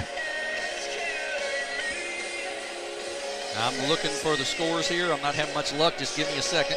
Well, if not, we will get back to the game as DeMint has got the ball teed up here and ready to go. We will keep those coming as we can. Back deep, that looks like number 30. I want to say 33. It's going to be a playable ball. That's 23 Underwood. There's going to be a collision there. Caught, though. Bringing it upfield. Dexter looks for a play, pushing him out, and nope, not out yet. Still missing. Well, Jim, right now, a bad habit I'm seeing from Dexter, high tackling for him. Yes. And they have got to get lower to at least the waist. They're going high and missing over the top, and when Scott City bends over, Dexter slides right over the top of him. Yeah. Tackling for him may have to be a point of emphasis in practice because it seems like a lot goes high. Yeah, that was Gloth, I believe, with the return there. Hillsboro leads Sykeston 28-7 right now. East Prairie's added a touchdown. They lead 20-8 over Charleston. And Park Hill Central just scored another touchdown. They lead 13-0 over Poplar Bluff. Here is Scott City. Panagas back in the gun. puts a man in motion. Here is the hand. It goes to Underwood. Play outside, and he's got good yards there. Probably a pickup of 5. Underwood, 11 carries here in the first half already. Underwood, the ball carrier, brought down by Ryder Williams. Tackle made by Ryder Williams. Second down for the Rams. Jim, of note, haven't seen Panagas really take off and run very much tonight. 2 carries is all he's got so far for 14 yards, so they're really keeping him in the backfield and just to pass the ball right now. And of note, he cramped up in the first quarter of this football game. So, right, early. That's exactly right. Nonetheless, he's back in the gun. He puts a man in motion, and it is a handoff to Venables. Dexter stretches, and they're going to make a negative play here. Look at Farmer. That play was cut off by Nolan Alford. He come up and met the blocker immediately on a hard contact play. Stretched it, and Farmer, look at him coming off the field. He's high-fiving. Farmer and Levi Dement there, so at loss of 4, so it's going to bring up a 3rd down and 9 for Scott City. Good defense there by the Bearcats. Got to figure Panagas will put the ball in the air right here on a 3rd and 9. I have Farmer for 6 tackles so far for the Bearcats in this one. 3rd and 9. Dexter needs to find their way off the football field right here. Here comes a man straight up the middle. Ball floated in the air and picked off there. Ryder Williams, his 2nd of the game. He's got a blocker. Man missed there. Williams toes a line and steps out. Flag down on the field, That's going to be an illegal block, but nonetheless, that will still be Dexter football. So absolutely. None to mind. Dexter will take it. The 3rd interception of the game. 2nd there for Ryder Williams. And that time, Dexter switched to a 4-man defensive front, and they put some extra pressure on because of that. And Panagas, uncharacteristically, sort of made a bad decision here and just threw it up as a sort of a lame duck pass. Well, Jim, I talked earlier, bring pressure at young high school quarterbacks because most of them are just high school kids, and they don't see that every day. They panic. Dexter brought it right up the middle that time and had a hand all in Panagas' face. Credit Greg Lumicut. You know, the kids wanted some more action like that this year, and I want to credit he and Jamerson for listening to the kids who were on the field last year saying, hey, we need this. So very, very good defense there, Dexter. 15-yard penalty. Move it all the way back to the midfield stripe. 7th penalty on Dexter already in the first half. That was something that will have to be corrected as well this week. After the 15-yard penalty, it'll be 1st and 10. But Dexter from the 50. With the football right on the 50-yard line, they trail 14-12 with 5:43 to go here in the first. Jim, I would love to know how many kids on the front line for Scott City is playing both ways, something we may try to pick up here if we can look at the defensive and offensive lines. Howard in the gun. He hands that to Graham. He bounces it and is going to pick up maybe a yard. Yep, that's going to be about it. Graham with the yard. But Graham there, bouncing's not going to work. He's got to get it upfield. Yeah, exactly right. Guessing that may go as a team tackle because I could not see in there who all was in that one. Got a. What are we doing here? I thought Dexter sort of just meandering around to try to get in the huddle here, it looks like. Dexter breaks. 2nd and 9. 5:05. Will be under 5 minutes left in a second when they break from the huddle, or snap the ball, rather. They're not going to get it off. And a timeout by Dexter. I think they called it in time. Their first charge timeout, but they will take a timeout. We will as well here, Jim. We will be back after this. NextEra Energy Resources is the world's largest generator of renewable energy from the wind and sun, and a world leader in energy storage. Since 2016, NextEra Energy Resources has invested more than $339 million in Missouri to fuel local economic growth. Today, our company owns and operates one wind energy facility in the state and is looking to invest even more in the Show Me State. We are committed to being a trusted community partner and look forward to providing affordable, clean, renewable energy for generations of Missourians to come. Welcome back to Dexter, Missouri. Jim, I believe you have a few score updates for us, I believe, there. Well, not a whole lot, but Hillsboro still 28-7 over Sykeston. East Prairie 20-8 over Charleston. At East Prairie, Park Hill Central 14-0 over Poplar Bluff. Jackson and Edwardsville still tied at 7. New Madrid plays tomorrow afternoon. Crystal City leads 22-7 over Chaffee. And that's what I've got so far. Howard in the gun. That is Farmer in motion, and that's going to be a false start, looks like, possibly against Dexter. Blown dead early. Dexter crowd, no, that's against Scott City. Dexter sideline started clapping, so maybe I should let the official make the call before I do. There you go. Usually turns out better that way, Jim. That's right. That's exactly right. So that'll be the 5th penalty on the Rams for the night. So that takes it to 2nd and 4 for Dexter. Ball will lie at the 44 now. Yep. Just under 5 minutes to go, 4:55 on the clock. The last 2 series, that offensive line for Dexter has sort of controlled the ball game, and that's what they need to do right here once again is just drive that ball down the field. Offered to wide receiver at the top of the screen. McDonald here at the bottom on the wing tee, and not sure who that. I think it's Turnbow at the top of the wing tee there. It's coming around as Farmer, actually. Farmer cuts it up. Nice play by Farmer. Good yards. First down. R.J. Farmer, the ball Pick up a 6 for Farmer that time. And this is what we thought we would see from the Dexter Bearcats, that a variety of kids who carry the football. We've seen Graham. We've seen Farmer. We've seen McDonald carry, so a bunch of them can carry it.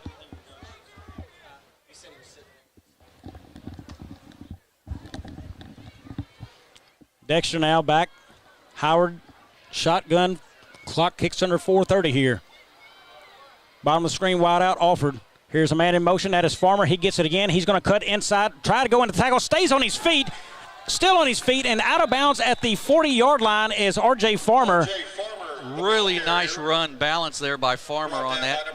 Ends up picking up about 7 yards on that, and just really good athletic ability by R.J. Right now, Dexter on these sweeps and running the football is finding success between the guards and tackles, Jim. Yes, they absolutely are. The 3-man line of Scott City, and like you said, I don't know how many of them have played the whole ball game, both sides of the ball or not, but if they have, they've got to be getting a little bit gassed right now. Dexter again offered down at the top of the screen. McDonald here at the bottom. Man in motion is Farmer. Fake goes to McDonald, and he is met hard. Stays on his feet. Going to be a short gain for Dexter, but is it enough at first? It's going to be close. I think they're just short. Well, Lee Michael McDonald made something out of nothing right there. He was hit about 5 yards deep in the backfield, but managed to pick up a yard out of that. So it'll bring 3rd down and about 1. Wilburn on the tackle. And let's credit Scott City there. That was number 9. That is Lawson Graff. He stayed home, exactly what he's supposed to do, doing his job. He didn't chase the football there. He stayed home, and he met McDonald immediately. McDonald able to spin out of it, but credit that young man for doing what he's been coached to do. Howard, he's trying to get him to jump. They did not. And timeout Dexter. Folks, it's 3:34. We want to take another one as well. I'm going to try to get an update on my camera guy real quick if I can find him. We'll be back here on the Aycorp Media Networks. My name is Kevin Rossville. I'm a farmer from Prairie County, Arkansas. Been farming since 1991. Started farming with my father-in-law when I got married. We've been raising rice ever since. We've all been looking for something for a change for years. And I think this 263L is going to be the next and up-and-coming thing for us. It's really going to work well on a lot of different ground and a lot of different farms around here. Dynagro 263L, available exclusively at Nutrient Ag Solutions. We are back in Dexter, Missouri. Folks, glad to report that I did hear that Josh is up and moving well, so glad he's okay. And right now, Jim, so far we've seen all these kids hang in there. It's been a tough game, no doubt, the heat battling this thing, but all these guys are toughing it out and staying on the field. Yeah, they really are on a tough night. One injury timeout, and that was very early for Panagas with cramps with that one leg. Here's Howard in the gun. He's trying to put a man in motion. Does not stop. He's going to reset the offense. He's got 12 seconds to play with. Resets. Now puts his man in motion. Here's the handoff. Goes to Graham. He makes one man miss. Upfield. Nice gain. Jet Graham. First down.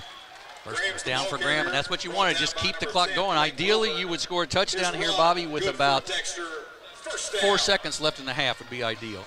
And Jim, early in this game, Dexter's trying to put it in the air. They missed opportunities, should have had some catches there, and now they've just gone to a straight ground attack. Scott City is struggling to keep up with them. Yeah, exactly right. They've just gone to the running game pretty exclusively here. 3:12 to go in the first half, and Scott City leads 14-12, and what's been a really two-quarter ball game. 1 quarter for Scott City, the first, the second quarter for Dexter. Ball sitting at the 23. Dexter is driving. Here's McDonald in motion. The hand goes to McDonald. He's got a block. Makes one man miss. Gets it upfield. Another block there. Alford puts a man on his back. McDonald picked up about of 8 right there. Yeah, and a shoestring tackle saved a touchdown right there because Lee Michael, he is got about as quick as feet as anybody you'll see. Folks, I am trying to keep up with the defensive stats when I can't see the play on the far side of the field, but I'm not always getting it over the loudspeaker, so I apologize for the folks of not being able to announce that. You look out here at the Scott City team, you got a couple kids bent down, worn out, and, it's that kind of night, folks. It's a heat index about 100. Again, what we kind of noted, how many of these kids are playing both sides. Right. Opportunity for the slant if Dexter wants it. They're going to go over the middle and stay with Graham. He'll pick up maybe 2 on the play. Graham's ball carrier. Inside the 15-yard line. Jim, what I'm seeing there right now, offered at the bottom of the screen there's enough cushion from the corner guarding him, and he is way out wide from the line. 2 steps up and 1 step in, and he's got a easy slant to him if Dexter decides to go that way. 3rd down and 1, inside 2 minutes. But why would they when they run the ball like they have? Well, that's right. That's the thing. 3rd and 1, ball sits at the 14. I would almost put a guarantee on a run and play from Graham up the middle right here. Dexter's line is set. Here is man in motion, goes to Graham. He tries to get it up the middle. He's going to get the first down and more. Boy, nice inside hard the run. 10. Jet Graham, we didn't see this last year out of Graham. Graham is stronger and running way harder. Very, very nice run right there. Well, of note last year, Graham got some carries and pick up garbage duty, but the bigger problem he struggled with last year, knowing the playbook, knowing the gaps to hit, and right now he's hitting all the right ones for Dexter, I'd say. Yeah, he absolutely is. That's just, and Jim, nothing against the kid. That is a brand-new system last year with Coach Jameson coming in. They had to learn everybody a brand-new system. Right. And you get another year in, and it happens. Here is hand to Graham again. He makes one-man miss, dodges, and not a ton of yardage there. He's going to pick up maybe 2. Graham's the ball carrier. His 10th carry of the night, but only 55 seconds to go here in the first half. 40, Ian Weber. My friend Justin Hutchcraft turned in tonight. He and his dog Hallie on there. They are watching from home and cheering on the Bearcats. So looks like a timeout. Who did that one go against, Jim? I think that's Dexter. So that is their second timeout, I believe. That's right. The board has them down to 0, so we'll have to check that. We're going to take another quick one as well. We'll be back for the last 50 seconds of the first half here in Dexter. SEMO Health Network, we strive to provide caring and affordable health care while making our patients feel welcome in our warm and friendly atmosphere. With locations throughout Southeast Missouri, we provide medical, dental, OB, and behavioral health services to anyone and everyone that may need it. Visit SEMO Health Network for your wellness exams, COVID and flu vaccinations, lab services, dental exams, counseling, and more. For more information, visit our website and let SEMO Health Network take care of you. We are back at the Dexter Stadium at Charles Bland Field here on the Dexter campus. 14-12, Scott City with the lead, 50.3 seconds to go in the half. Dexter at the Scott City 7-yard line, 2nd down and goal from the 7. So 2nd and 6. Dexter cannot get a first down without a touchdown. Correct. So they will have to punch it in here. Here we go, tight formation except for offered at the top of the screen. Here's a hand. It's going to come to Farmer. He cuts it right back up the middle. Doesn't go for anything there. He's going to be tackled maybe actually for a half-yard loss. Clock continues to run. Dexter will need to kind of push the tempo here. 3rd and 6. I think you might have to throw the ball here. Either touchdown or stop it and then maybe try to get a field goal. Linebacker a little bit wider here for Scott City. Probably takes away that slant. Here it comes again. It is Farmer. That is McDonald, rather. He cuts it back inside down to the 1-yard line. Dexter's going to have to hurry. It is 4th and 1. 21 seconds now. The clock continues to click. Got to try to get a play off. 4th and 1. Can they get it off with 15 seconds left? This has got to go to Graham. It looks like a full yard to go. Down to 11, 10, 9. Man in motion. Here's a hand. Goes to Farmer. He is trying to make another man miss. Not going to happen. Look at Scott City standing tall, and that will take us 0.4 seconds, so that will surely take us to the half. Scott City will likely come in, take a knee. Dexter needs to stay deep on this, nothing over the top, and that will get us to the locker rooms. Yeah, and that was not a very good series, that last minute and a half for Dexter right there. You had to manage the clock a little better. Jim, you're on the 1-yard line, and you've got a chance a kid who has just pounded the ball down their throats here in the second quarter, and Jet Graham didn't see the football. I question whether that was the right call on the jet sweep. jet sweeps are fine, but look, everybody is bunched in. I think you give it to your big man there and say, hey, punch it through for me one good time. Well, and I think you also potentially on that third down from about the 5, you maybe fake it up the gut and just and throw the ball into the end zone. At least you stop the clock and give yourself a chance. If it's incomplete, stop the clock and give yourself a chance. Dexter's got a few kids drop pretty deep. That is Williams at the 28, and that's just going to be a knee from Panagas. That will take us to the half, where it is Scott City Rams 14, the Dexter Bearcats 12. Folks, we are going to take – how long will we be off here, folks? Probably 20 to 25 minutes, I think, for half. We will be back then. If we have the stats where we can catch you up, we will. We'll see you here back in about 25. Growing cotton in the Mid-South is hard work. As a farmer, you make tough decisions every day. Choosing a cotton variety shouldn't be one of them. Next-gen brand varieties from Americot are bred specifically for cotton growers like you. We're 100% independent and farmer-owned. Plant cotton that works as hard as you do. Americot. All we do is cotton, all the time.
Does your business need, literally anything? When we founded CNS Cleaning Supply, our goal was simple. Become a one-stop shop for anything and everything your operation might want. From car care to condiments, mops to markers, soaps to staplers, and everything in between. Which is a lot. CNS has got you covered.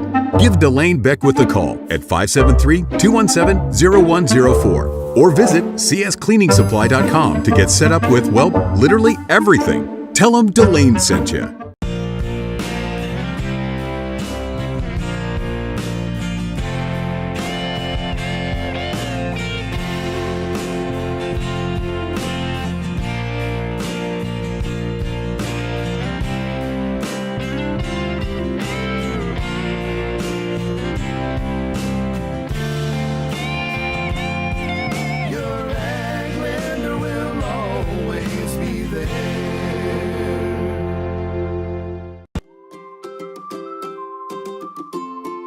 First State Bank and Trust is more than just products and services. We're there for you for your first paycheck, buying a home, opening a small business, starting a family, or planning to retire, and everything in between. We're the local bank you know and trust for all of your financial needs. Visit fsbtrust.com or stop by your local First State Bank and Trust to explore all of your financial options. Equal housing lender, member FDIC. Mathis Funeral Home of Dexter and Bernie strives to provide their community with the accommodations and services needed to relieve your family during times of loss. For more information, give them a call and see how Mathis Funeral Home can help meet your expectations in celebrating your loved ones. For over 100 years, Stoneville Cotton has helped farmers stay strong and win their growing seasons, delivering protection against key weeds and insects to maximize their yield potential. For more information, visit our website. Stoneville Cotton, own the early.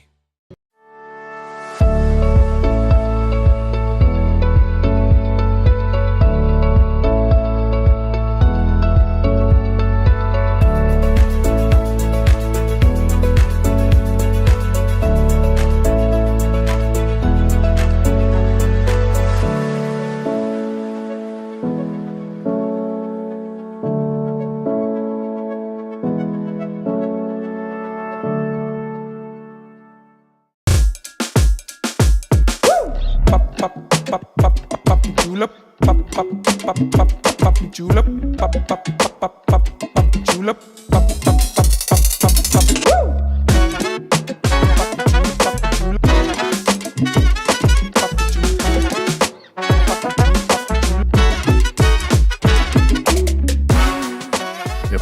out on the back of your vehicle, you paid too much.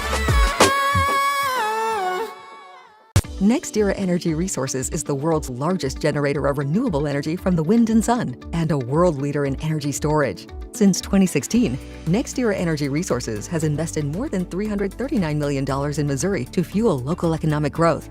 Today, our company owns and operates one wind energy facility in the state and is looking to invest even more in the Show Me State. We are committed to being a trusted community partner and look forward to providing affordable, clean, renewable energy for generations of Missourians to come. My name is Kevin Rossville. I'm a farmer from Prairie County, Arkansas. Been farming since 1991. Started farming with my father-in-law when I got married. We've been raising rice ever since. We've all been looking for something for a change for years. And I think this 263L is going to be the next and up-and-coming thing for us. It's really going to work well on a lot of different ground and a lot of different farms around here. Dynagro 263L, available exclusively at Nutrient Ag Solutions. At SEMO Health Network, we strive to provide caring and affordable health care while making our patients feel welcome in our warm and friendly atmosphere. With locations throughout Southeast Missouri, we provide medical, dental, OB, and behavioral health services to anyone and everyone that may need it. Visit SEMO Health Network for your wellness exams, COVID and flu vaccinations, lab services, dental exams, counseling, and more. For more information, visit our website and let SEMO Health Network take care of you. Entrusting us with your health care is one of the greatest compliments our patients and the community give us. Thank you, Dr. McFerrin and the entire team at Southeast Health for getting me back on track. Thank you, Eric, for placing your trust in our dedicated team. At Southeast Health, we have so many reasons to be grateful to our community and the patients who have chosen to place their trust in us. Southeast Health, always by your side.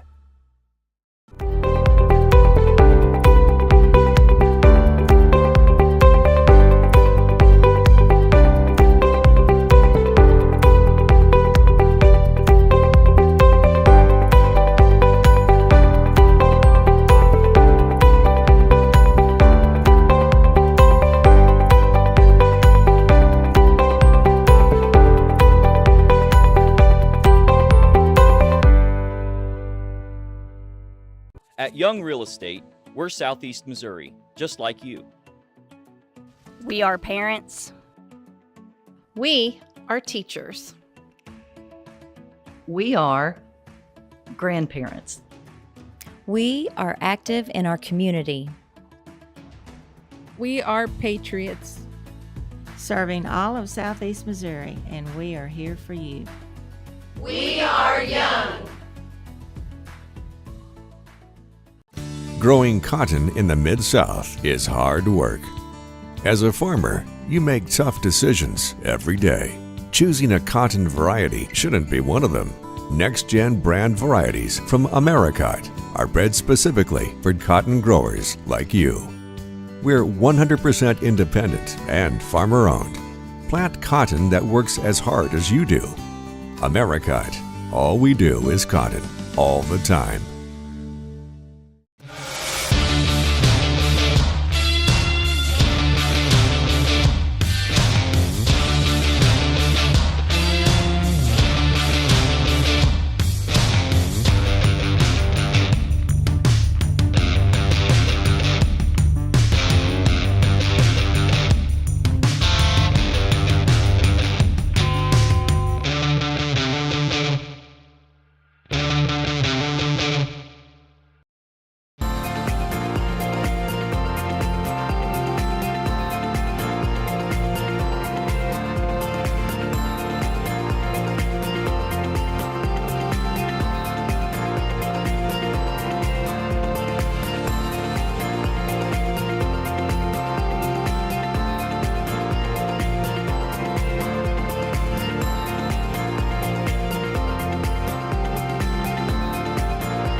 Does your business need, literally anything? When we founded CNS Cleaning Supply, our goal was simple. Become a one-stop shop for anything and everything your operation might want. From car care to condiments, mops to markers, soaps to staplers, and everything in between. Which is a lot. CNS has got you covered.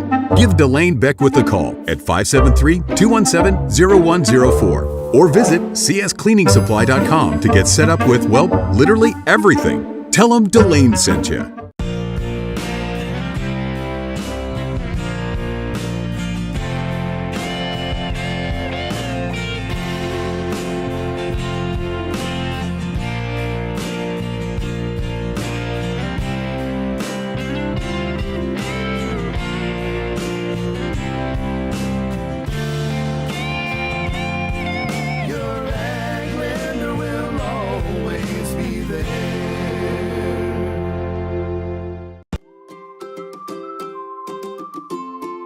First State Bank and Trust is more than just products and services. We're there for you for your first paycheck, buying a home, opening a small business, starting a family, or planning to retire, and everything in between. We're the local bank you know and trust for all of your financial needs. Visit fsbtrust.com or stop by your local First State Bank and Trust to explore all of your financial options. Equal housing lender, member FDIC. Mathis Funeral Home of Dexter and Bernie strives to provide their community with the accommodations and services needed to relieve your family during times of loss. For more information, give them a call and see how Mathis Funeral Home can help meet your expectations in celebrating your loved ones. For over 100 years, Stoneville Cotton has helped farmers stay strong and win their growing seasons, delivering protection against key weeds and insects to maximize their yield potential. For more information, visit our website. Stoneville Cotton, own the early.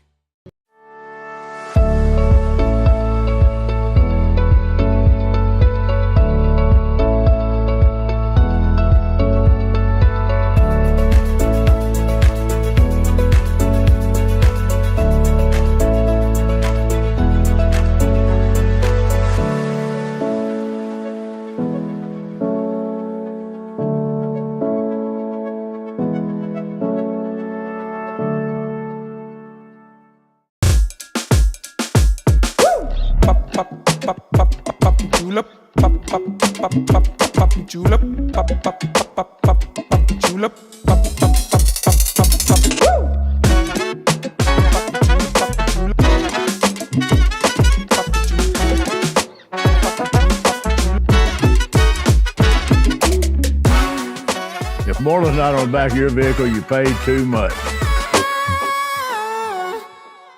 NextEra Energy Resources is the world's largest generator of renewable energy from the wind and sun, and a world leader in energy storage. Since 2016, NextEra Energy Resources has invested more than $339 million in Missouri to fuel local economic growth.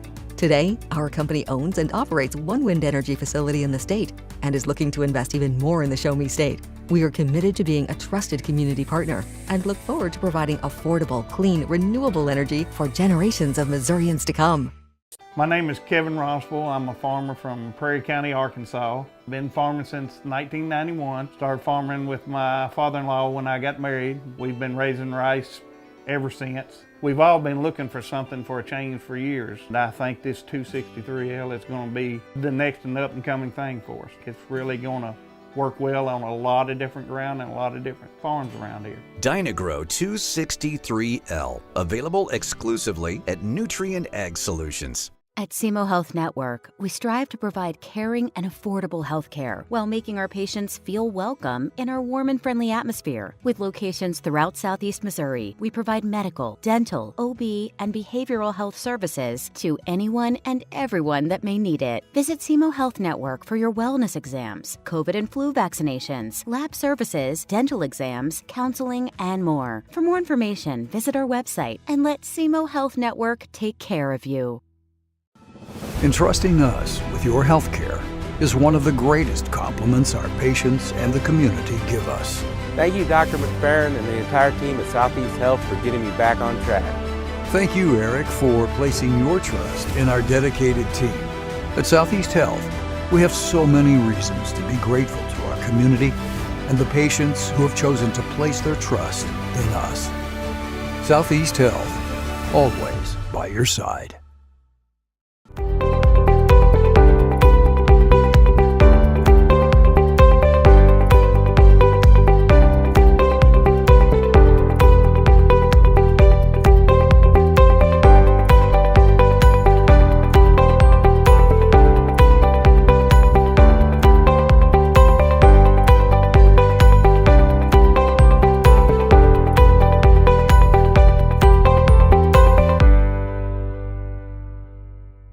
At Young Real Estate, we're Southeast Missouri, just like you.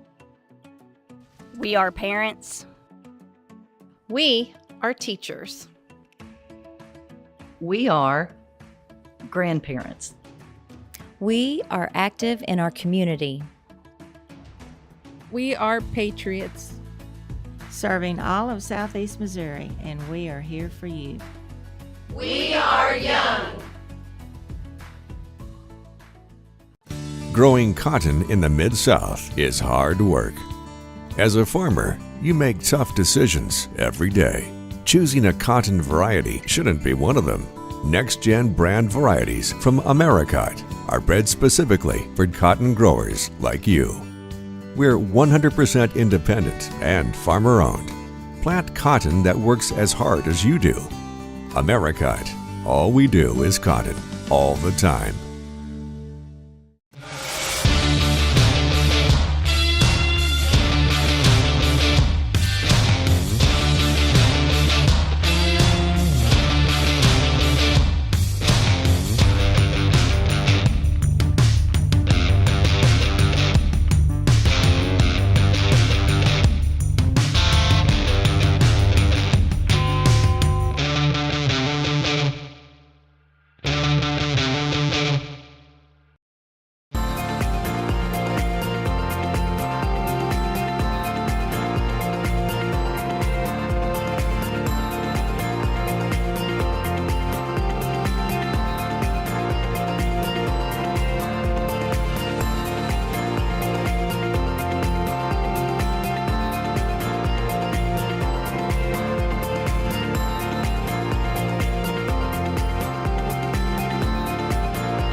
Does your business need, literally anything? When we founded CNS Cleaning Supply, our goal was simple. Become a one-stop shop for anything and everything your operation might want. From car care to condiments, mops to markers, soaps to staplers, and everything in between. Which is a lot. CNS has got you covered. Give Delane Beckwith a call at 573-217-0104 or visit cscleaningsupply.com to get set up with, well, literally everything. Tell them Delane sent you.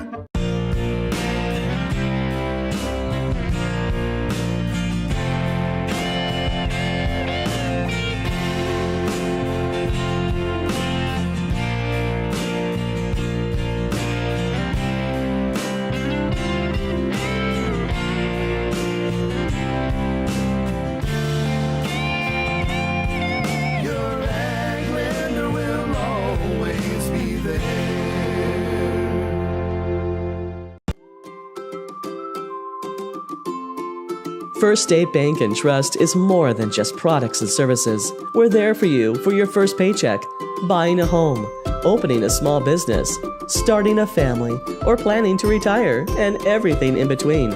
We're the local bank you know and trust for all of your financial needs. Visit fsbtrust.com or stop by your local First State Bank and Trust to explore all of your financial options. Equal housing lender, member FDIC. Mathis Funeral Home of Dexter and Bernie strives to provide their community with the accommodations and services needed to relieve your family during times of loss. For more information, give them a call and see how Mathis Funeral Home can help meet your expectations in celebrating your loved ones. For over 100 years, Stoneville Cotton has helped farmers stay strong and win their growing seasons, delivering protection against key weeds and insects to maximize their yield potential. For more information, visit our website. Stoneville Cotton, own the early.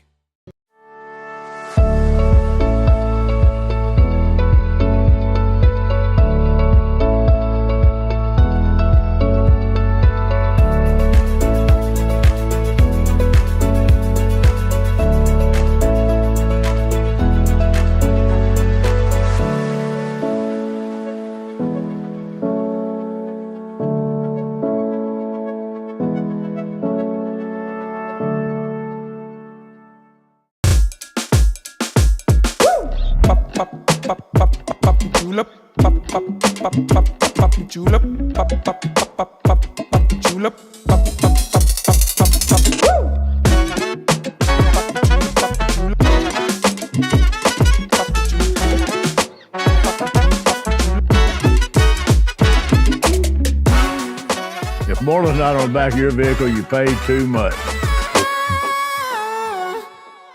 NextEra Energy Resources is the world's largest generator of renewable energy from the wind and sun and a world leader in energy storage. Since 2016, NextEra Energy Resources has invested more than $339 million in Missouri to fuel local economic growth. Today, our company owns and operates one wind energy facility in the state and is looking to invest even more in the Show Me State. We are committed to being a trusted community partner and look forward to providing affordable, clean, renewable energy for generations of Missourians to come. My name is Kevin Rossville. I'm a farmer from Prairie County, Arkansas. Been farming since 1991. Started farming with my father-in-law when I got married. We've been raising rice ever since. We've all been looking for something for a change for years. And I think this 263L is going to be the next and up and coming thing for us. It's really going to work well on a lot of different ground and a lot of different farms around here. Dynagrow 263L, available exclusively at Nutrient Ag Solutions. My name is... Welcome back to Dexter, Missouri, as we're getting ready for the second half here. Real quickly through the stats, it is in the scorebook for Scott City. Tyson Underwood, 12 attempts for 79 yards on the ground. He had a long of 21. Mark Panagas, 2 attempts for 14 yards. His long was 11 on that. In the passing game, it is Panagas. He is 6 of 16 for 153 yards and 1 touchdown. 0 of 1 for Jack Gloth on that. On the reception, it is Lane Holder, 1 for 70. Tyson Underwood, 1 for 44. Kobe Watson, 1 for 19. Lane Miller, 1 for 8. Andrew Hayden, 1 for 12. And Gavin Venables, 1 catch, 0 yards for him. On the other side for the Dexter Bearcats, it is in the rushing column. Lee Michael McDonald, 6 attempts, 72 yards. His long is 70 on that. Is 55. Jet Graham's 10 rushes, 64 yards, long of 23. Farmer in the game, RJ Farmer that is, 7 rushes, 33 yards, 16 for his long. Nolan offered 1 rush for 2 yards. Howard 0 for 4 right now in the game passing. And defensively right now leading the way, Ian Weber has 4 tackles, I believe, leads the Scott City Rams. For the Bearcats, it is Levi Dement has 3 on the night. Also RJ Farmer involved in 6. I believe they're trying to run through a few of those stats. Jim, real quickly, I'm going to kick it to the scores for you, then we'll break down this first half real quick. Sure. Hillsboro leads Sykeston 42-14 in the second. East Prairie 20-8 at halftime over Charleston. Jackson and Sykes and Edwardsville 7-7 in the third. Park Hill Central leads Poplar Bluff 14-7 at the half. Crystal City 38-7 over Chaffee in the third. So that's where that stands right now. Scoring, just real quick, I'll go through some quick scoring here. 70-yard touchdown pass, Panagas, with 9:07 to go in the first. Scott City led 7-0. 26 seconds to go in the first quarter. A 1-yard TD run by Underwood made it 14-0. Then R.J. Farmer with a 15-yard run at 10:43 made it 14-6. And in the second, 55-yard run by Lee Michael McDonald to make it 14-12. That's where we stand right now. Jim, I am getting reports that Mark Panagas is out of uniform and out of the game. I've got 2 people now text me that. That's him across the field there in the way, I believe, in the shorts with the ice pack on the back of that leg. Looks like a hamstring injury where that ice is. We don't want to speculate. I'm not a doctor, but I'm telling you, that's the kid that I just said has thrown for, 150 yards, 153 yards in this game. Yeah, that's not a lot of runs, but you can almost expect this to be a full-on Tyson Underwood game here in the second half. Absolutely right. So absolutely out of uniform, out of the game is Panagas. They will have to make a change at quarterback. That is McDonald back deep for the Bearcats. Number 7 to kick this away is number 32, and that is Lane Miller for the Scott City Rams. He's got it teed up, and the kick is off. We're underway in the second half. McDonald will take it about the 12. He's going to bring it up. Got some lanes to run in. Makes a man miss there. Now cuts it up past the 45 to the 50. No, just short of it. He is dropped at the 48-yard line, and that's where the Dexter Bearcats will start the second half. He is electric. I tell you what, he is so quick with it. Every time he touches the ball, it's a chance to score. So if Panagas is out of the game like we're talking about, that's a huge thing for Dexter. Right now they have to get their offense going. I also talked to a couple of folks downstairs at halftime, and Scott City's not done a lot of substituting, so you got to believe in that third and fourth quarter. I mean, the heat index has dropped down to 95, so it's still miserable on the football field. So and it's every bit of 95 up here. It is, absolutely. So that's going to make a big difference. There's no question about it. Dexter starts in their traditional T formation here, offered to the bottom of the screen. Now Graham right beside Howard. McDonald in motion. It's going to be a hand to McDonald. Tries to make a cut, met by a couple of Rams there. Number 40, that looks like Wilburn, and number 10, 10 and 40 Weber, both in on the play for Scott City. And Jim, you know, one thing I noted, I was downstairs talking here in the break, Dexter's 0 for 4. They should have had 2 touchdown passes here. Right. They don't need to get away from the pass completely. They haven't passed for a yard yet. They're getting shut out there. Scott City knows that. They knows they have turned to the run. They've got to take a chance, I feel like, downfield here at some point. Yeah, because Scott City right now has got 7, 8 guys almost up in the box, so you're going to have to do something. You're exactly right.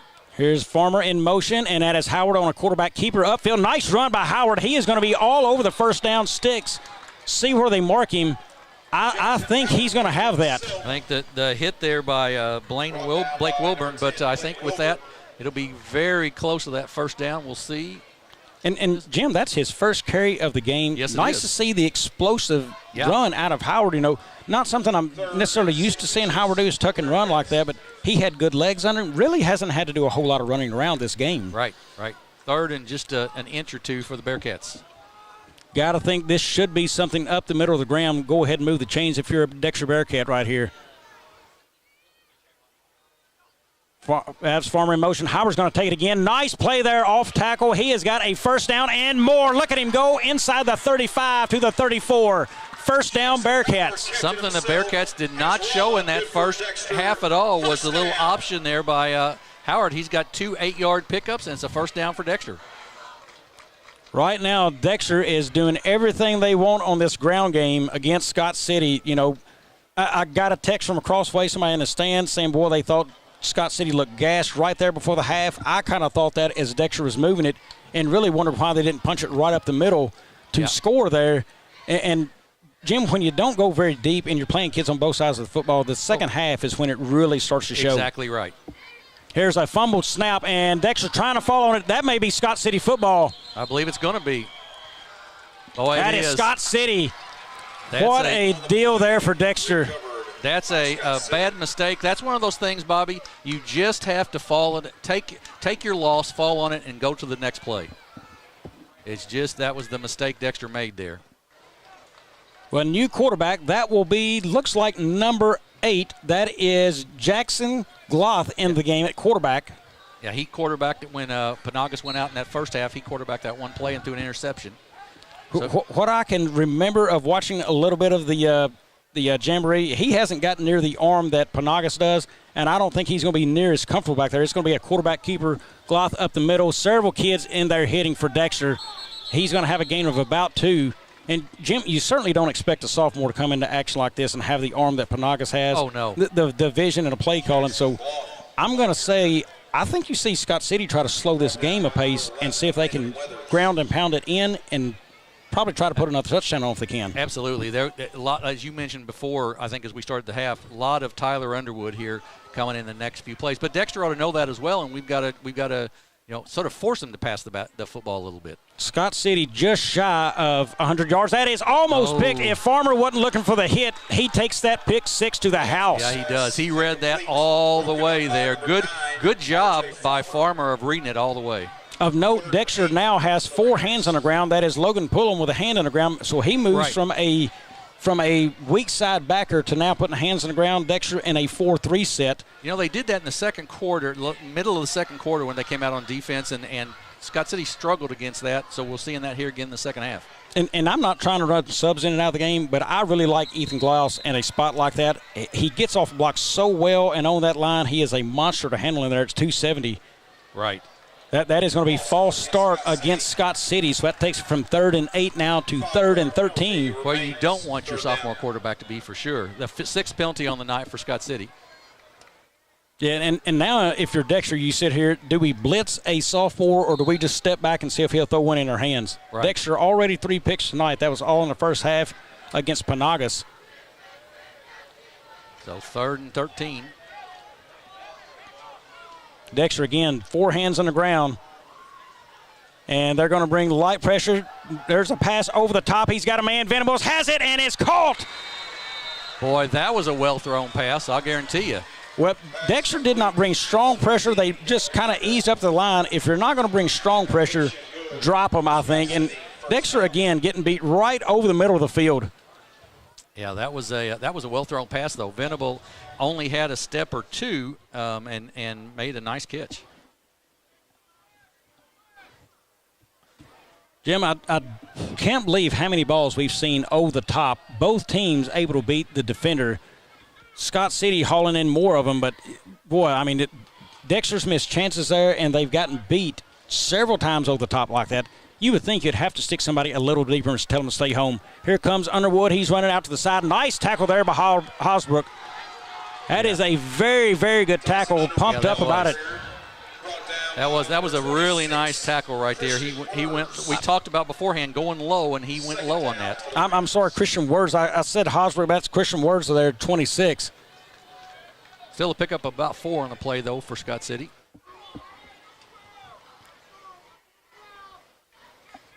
Second and 6 for Scott City. Ball lies on the 30-yard line. Clock will tick under 8 minutes here as they have definitely slowed the pace of this one. Dexter looking for a few stops. One wide here to the bottom of the screen all alone. Here is Gloth. He's going to pitch that outside to Underwood. Nice pick up there by Dexter. They're going to swarm him. Initial hit made by Levi DeMint. You know, Jim, there's one, Levi DeMint, I was looking for him last year, and tonight he needed to attack downhill more. He's been involved in several tackles tonight. Yes, he has. You're exactly right. Good job there of reading the defense, just of reading that reading that pitch, and they got the tackle, and it's now 3rd down and about 6. Ball still lies at the 29 now, so a pickup of 1 on the play. Still a manageable play. I would say Underwood has made several plays that he's capable of picking up these yards. Oh, no question about that. You got to assume that Venable is going to be the receiver. We're going to have a timeout called by Scott City here, I believe. That will be their first of the half. So timeout there. That is actually, that is Scott City. Timeout Scott City. So we will be back. 6:58 left to play here in the third. It's 14-12 Rams. Entrusting us with your health care is one of the greatest compliments our patients and the community give us. Thank you, Dr. McFerrin and the entire team at Southeast Health for getting me back on track. Thank you, Eric, for placing your trust in our dedicated team. At Southeast Health, we have so many reasons to be grateful to our community and the patients who have chosen to place their trust in us. Southeast Health, always by your side. Back in Dexter, Missouri, still 14-12 here in the Scott City timeout. They've been driving. Sits at a 3rd and 6 ball on the 29. Jim, you know, next week we're back in action with Dexter's Sykeston. We will be at Sykeston over there. That game is going to be a lot nicer conditions to play in, so I look forward to that. Yes. Yep. You know, Sykeston, I believe the last 2 years, you know, right here on this very field, we called this game last year. I did with Matt Tanner, I believe, from Sykeston. Dexter was up big in the first half, only to lose 2 seniors in that second half, and we saw Sykeston just come back and roll in that second half. Absolutely. Exactly right. Year before, Dexter had a chance to win one. Sykes walked away from the win. Scott City here. Here's the ball. They spring it wide. Alford pursues. Blocked up well. And a pass out there. Incomplete. That is going to be 4th and 6. Who that? Trying to say, was that Wurs again with the coverage down there? That was Christian Wurs, yes, on the coverage again. Good coverage that time. But now I think Ryder or R.J. Farmer saying, now just calm down a little bit, though. Let's not get a penalty or something silly. So, and notice, Alford pursued from the outside, and Scott City picked that up very well. Yeah. I mean, they just saw the backer coming, and they said, you know what, I'll just slide out and take care of you. Two of them, matter of fact. Right. They did a nice job. 4th down and 6, big play in this football game, even though there's 6.5 to go in the 3rd quarter. Looks like Scott City may go for this. Offense still on the team, trying to hustle out there to get what they need now. Just got to delay a game or a timeout, one of the two. I believe we're going to have a delay of game there. So that's going to take it to 4th and 11 now. You've got to think this is going to be a punt situation. Yeah, they're struggling with that sophomore quarterback getting the plays in the way they want to right now. Takes the ball back, sits at the 34, so they may actually stay in.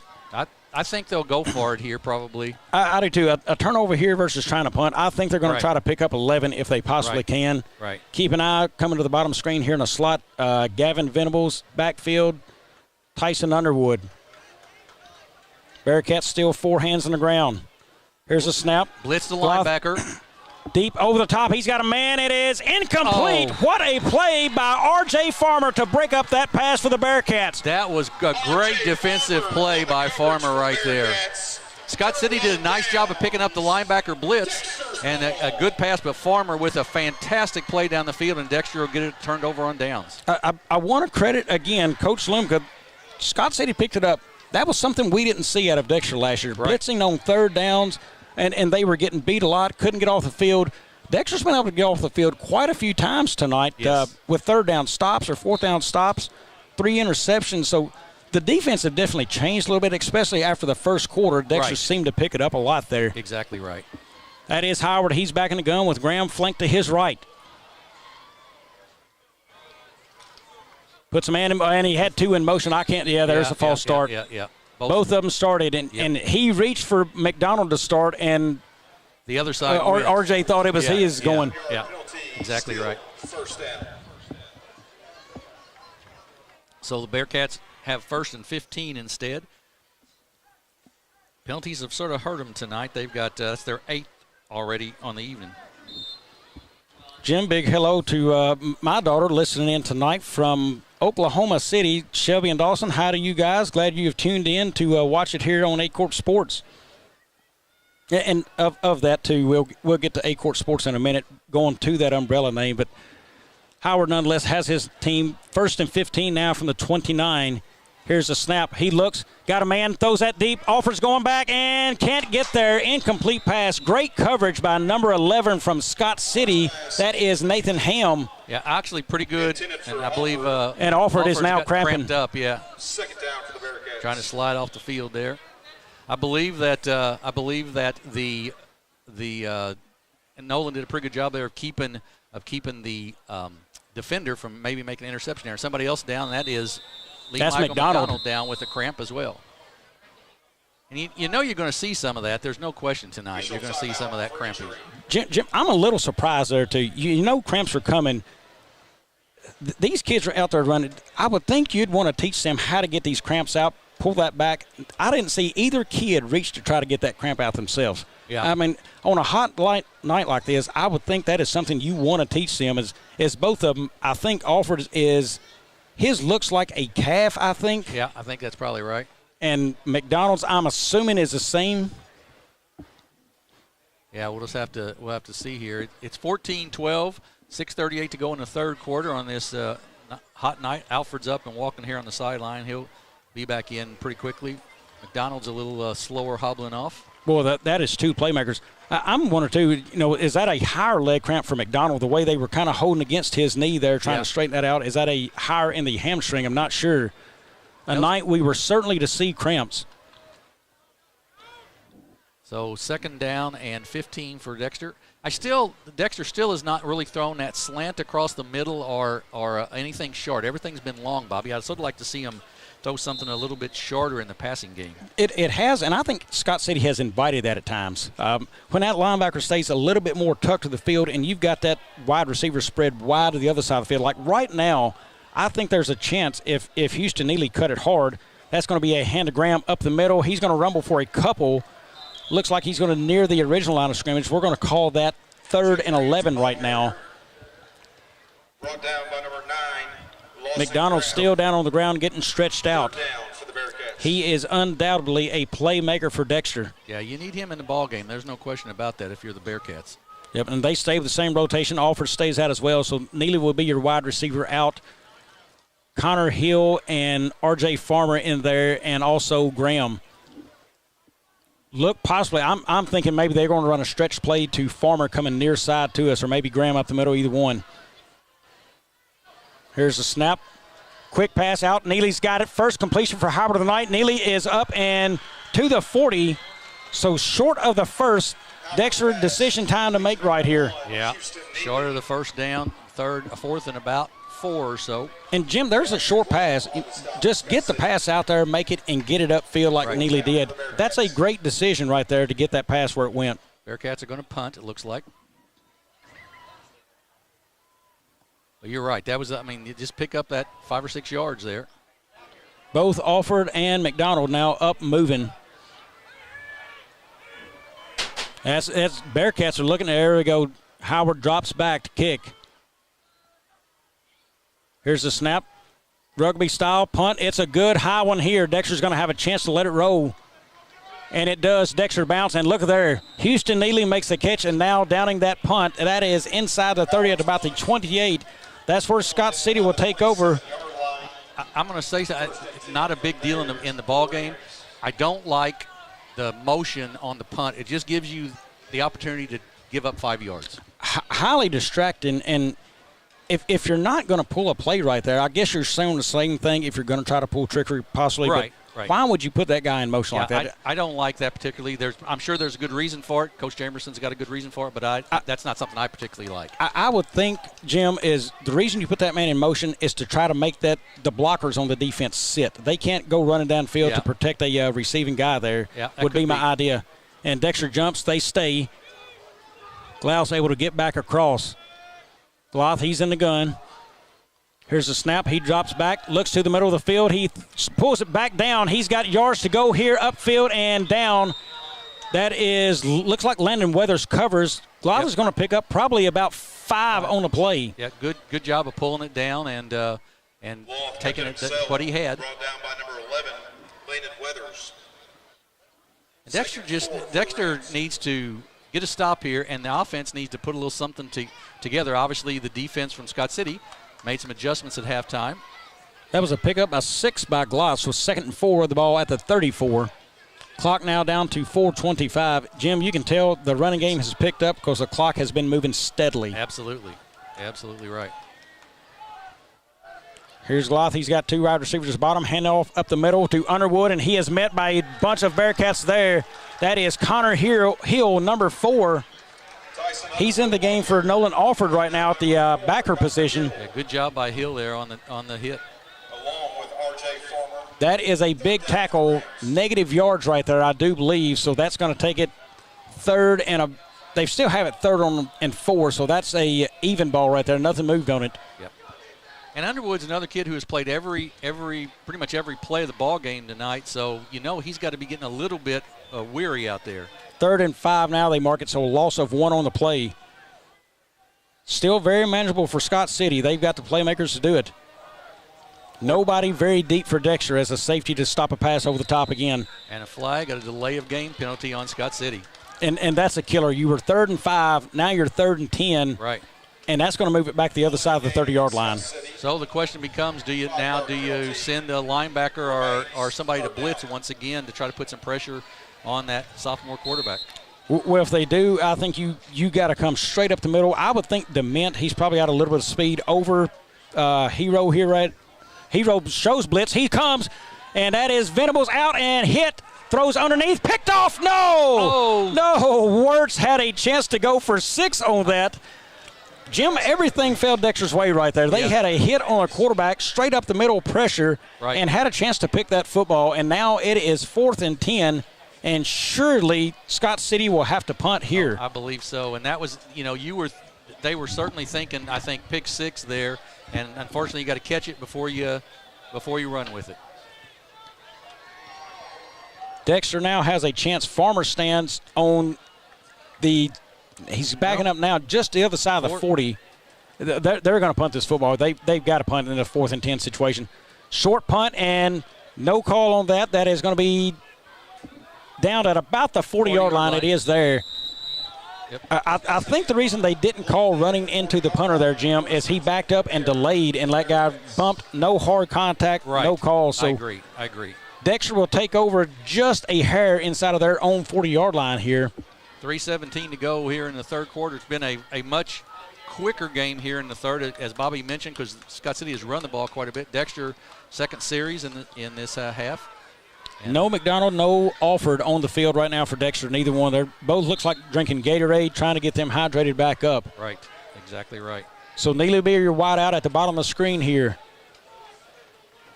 And Dexter's missing a guy right now on the field. That they are missing Connor Hill. Yeah, got to have somebody out there. You're right. Yeah, here's Hill. He's in now. But you've only got 6 seconds to get the play off.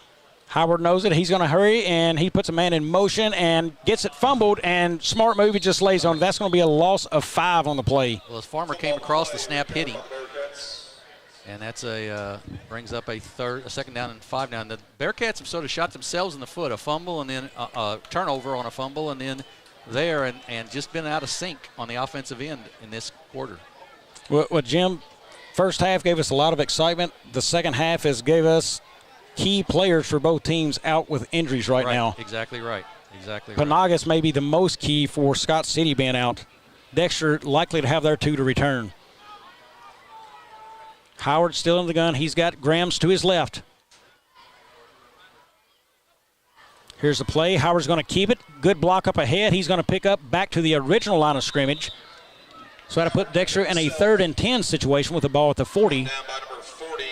And the Scott City has done a nice job of taking away Jet Graham up the middle, and Howard's had to take some of those runs instead, and it does bring up a 3rd down and 10. You know, and without that negative play there on a fumbled snap, you know, now you're in a 3rd and 5 instead of a 3rd and 10. You know, you just can't give up negative yards. Scott City found themselves in that situation in the first half, certainly on penalty yardage. Right, exactly right. You can't give that up. Tight formation for Dexter. They've got it. Here comes Farmer in motion. Howard looks to pass. He throws it out there. That is caught by Logan Pullum. Good side of the 50. Down rumbles inside the 40. Down below the 30. Logan Pullum right there. A slant or just a 5 and out for Pullum. Maybe a 10 and out. That is a large gain for Dexter right there. Yeah, huge play. Good job by Jackson Howard to find his receiver, and then Pullum takes off down the field with good speed, gets it down inside the 30. Jim, Logan Pullum prides himself, and well as he should, on the work he has put in this year. Tons of time out there running routes, catching footballs. He wanted to be better and get better from a sophomore season that saw him all conference. And plays like that, you know, that's his only target of the night. Comes up big, you know, not fussing about his only target of the night. Just make a play when you get the chance, and he did. Exactly right. Dexter now threatens inside the 30-yard line at the 28-yard line. And a delay of game on the Bearcats. Several delay of games tonight, Jim. 5-yard penalty. And you just can't have that after a big play like that. You just can't have that. Takes whatever little momentum away. And an educational moment right there. I'm looking. Looks like Alford has been cleared. He's running to find a helmet, I believe. But an educational moment. If you're a quarterback, when you're walking up to the line of scrimmage, you see that clock. You've got to find that play clock and look immediately. You need to know what you have on that. Here's the play. Goes to Farmer. He goes left. Hit and drove past the 30, bound to about the original line of scrimmage of the 28, we're going to call that. I believe that was Lane Holder on the tackle.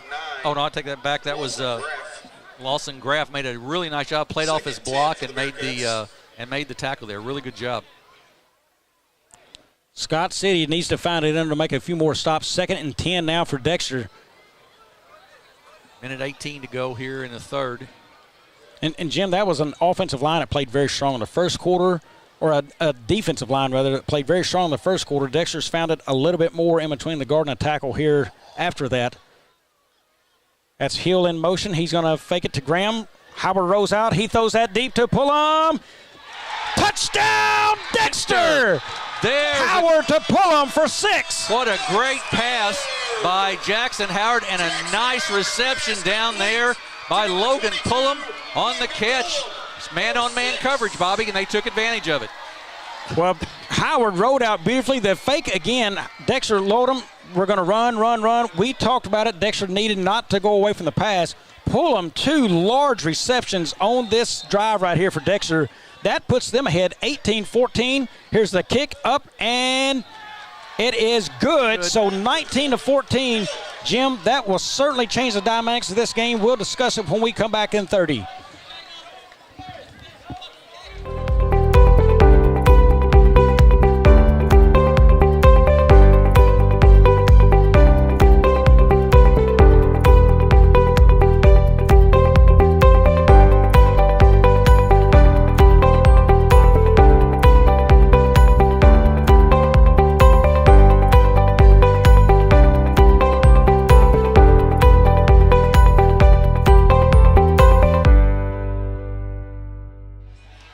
We are back in Dexter. Crowd alive, cheerleaders alive, and this football team right now, Jim, is live.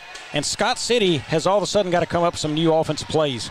Right, they're going to have to rely a little bit on that sophomore. There's plenty of time left in the ball game, but the sophomore quarterback in place of Paganagas, and that is Jackson Gloff. They're going to have to depend on his arm a little bit, probably more than just the run. Levi DeMint set to kick off for the Bearcats. Need good coverage here for the Bearcats. Underwood's deep. He is set, and he's driven back inside his 10. He takes it there. Coming up, he's got a hole right here, makes the cut, makes another cut, and Dexter just absolutely cannot wrap him up because they tackle high. Underwood inside the 40, to the 30, to the 20, inside the 10, and he is going to go. Touchdown, Scott City Rams. The one thing you can't have, there's a penalty flag on the play, though, and I believe you're going to have a block in the back way down the field here. No, that lays at the just about the 21-yard line, so Scott City will have great possession nonetheless, but Jim, he was the only thing in between he and the end zone was air. Right. There was no need for a block. For a block. You're exactly right. No reason for a block. But that was the thing we were afraid, that Coach Emerson has to be afraid of that big return from Underwood. And now the negative for Scott City is Underwood has got to be a little bit gassed after that as they come into a first down situation. Yeah, playmaker for Underwood. And, when you talk about they had to find new plays, well, it's easy. Just get the ball in Tyson Underwood's hands and let him go. Exactly right. Exactly right. That moves it all the way back to the 34-yard line, so it'll be 1st and 10 for Scott City from the Bearcat 34-yard line with just under a minute to go here in the third quarter. Jaden Willems now into the game, number 5. He is your defensive end here to the bottom of the screen. First time I think I've seen him in there on defense tonight. I think that's right. He is in there. Dexter's getting some reps out. Logan Pullum, I'm sure, is out of the game. He is after a nice offensive series. Alford's still out. That is Connor Hill in his spot in there. Here's a play. Handoff to Underwood. And immediately Landon Weathers, he goes face-to-face with Underwood. Sure did. The only thing he could have done better there was if he tackled him a little lower, Bobby. But other than that, he really made a nice play right there. Yep. We've talked about it. Pad level for Dexter, I'm not going to say it's bad. It's been awful tonight, Jim. On everywhere on that return that was bad. On that play, they've got to learn to get lower. The bigger backs are going to be able to plow through that. Yes, absolutely right. Absolutely right. Is that a timeout on the field or is that a water break here coming in? Well, surely not with 8 seconds left you wouldn't do a water break. No, it's not. So that's in the first half. So that's going to be a timeout on the field. They started for some reason it was stopped. They're starting it to, and we'll be at the end of the third quarter here. Yeah, so they're letting the clock run out. Takes us to the end. It is Dexter 19, Scott City 14. We'll come back with some score updates after this. At Young Real Estate, we're Southeast Missouri, just like you. We are parents. We are teachers. We are grandparents. We are active in our community. We are patriots. Serving all of Southeast Missouri, and we are here for you. We are young. We are back at Charles Bland Stadium. We're getting set for the fourth quarter here. It's Dexter 19, Scott City 14. Some updated scores from around the area. 42-14, Hillsborough over Sykeston right now. East Prairie still leads. The most recent score we had, 20-8 over Charleston. Jackson and Edwardsville are tied in the third quarter at 14. Park Hill Central 14-7 over Bluff at halftime. Crothersville 60-6 over Malden tonight. That's a final. And in the fourth quarter, Crystal City leads Chaffee 38-7. We're sitting in a 2nd and 10, ball at the 35. Starting of the fourth here, Dexter leads this one by 5. And Scott City right now is looking for ways to move a football. You got to figure that you'll see Underwood touch the football here at some point pretty quickly, Bobby. Very tight coverage here at the bottom of the screen. They may try to take one right by the defender of Dexter. Here's a snap. It's a pass play. Going to go back and look at the Dexter Bearcats. Big sack at the 47-yard line. Landon Weathers in there again. What a night by the senior. Great play in there. You also had number 5 in there. Jaden Williams in there as well. And the defensive line So it'll be 3rd and about 20 now for the Scott City team. Big decision here. Look at this. McDonald's coming in now as a extra safety, pulling a linebacker out, and Hrvojevic. Dexter's looking for a pick right here.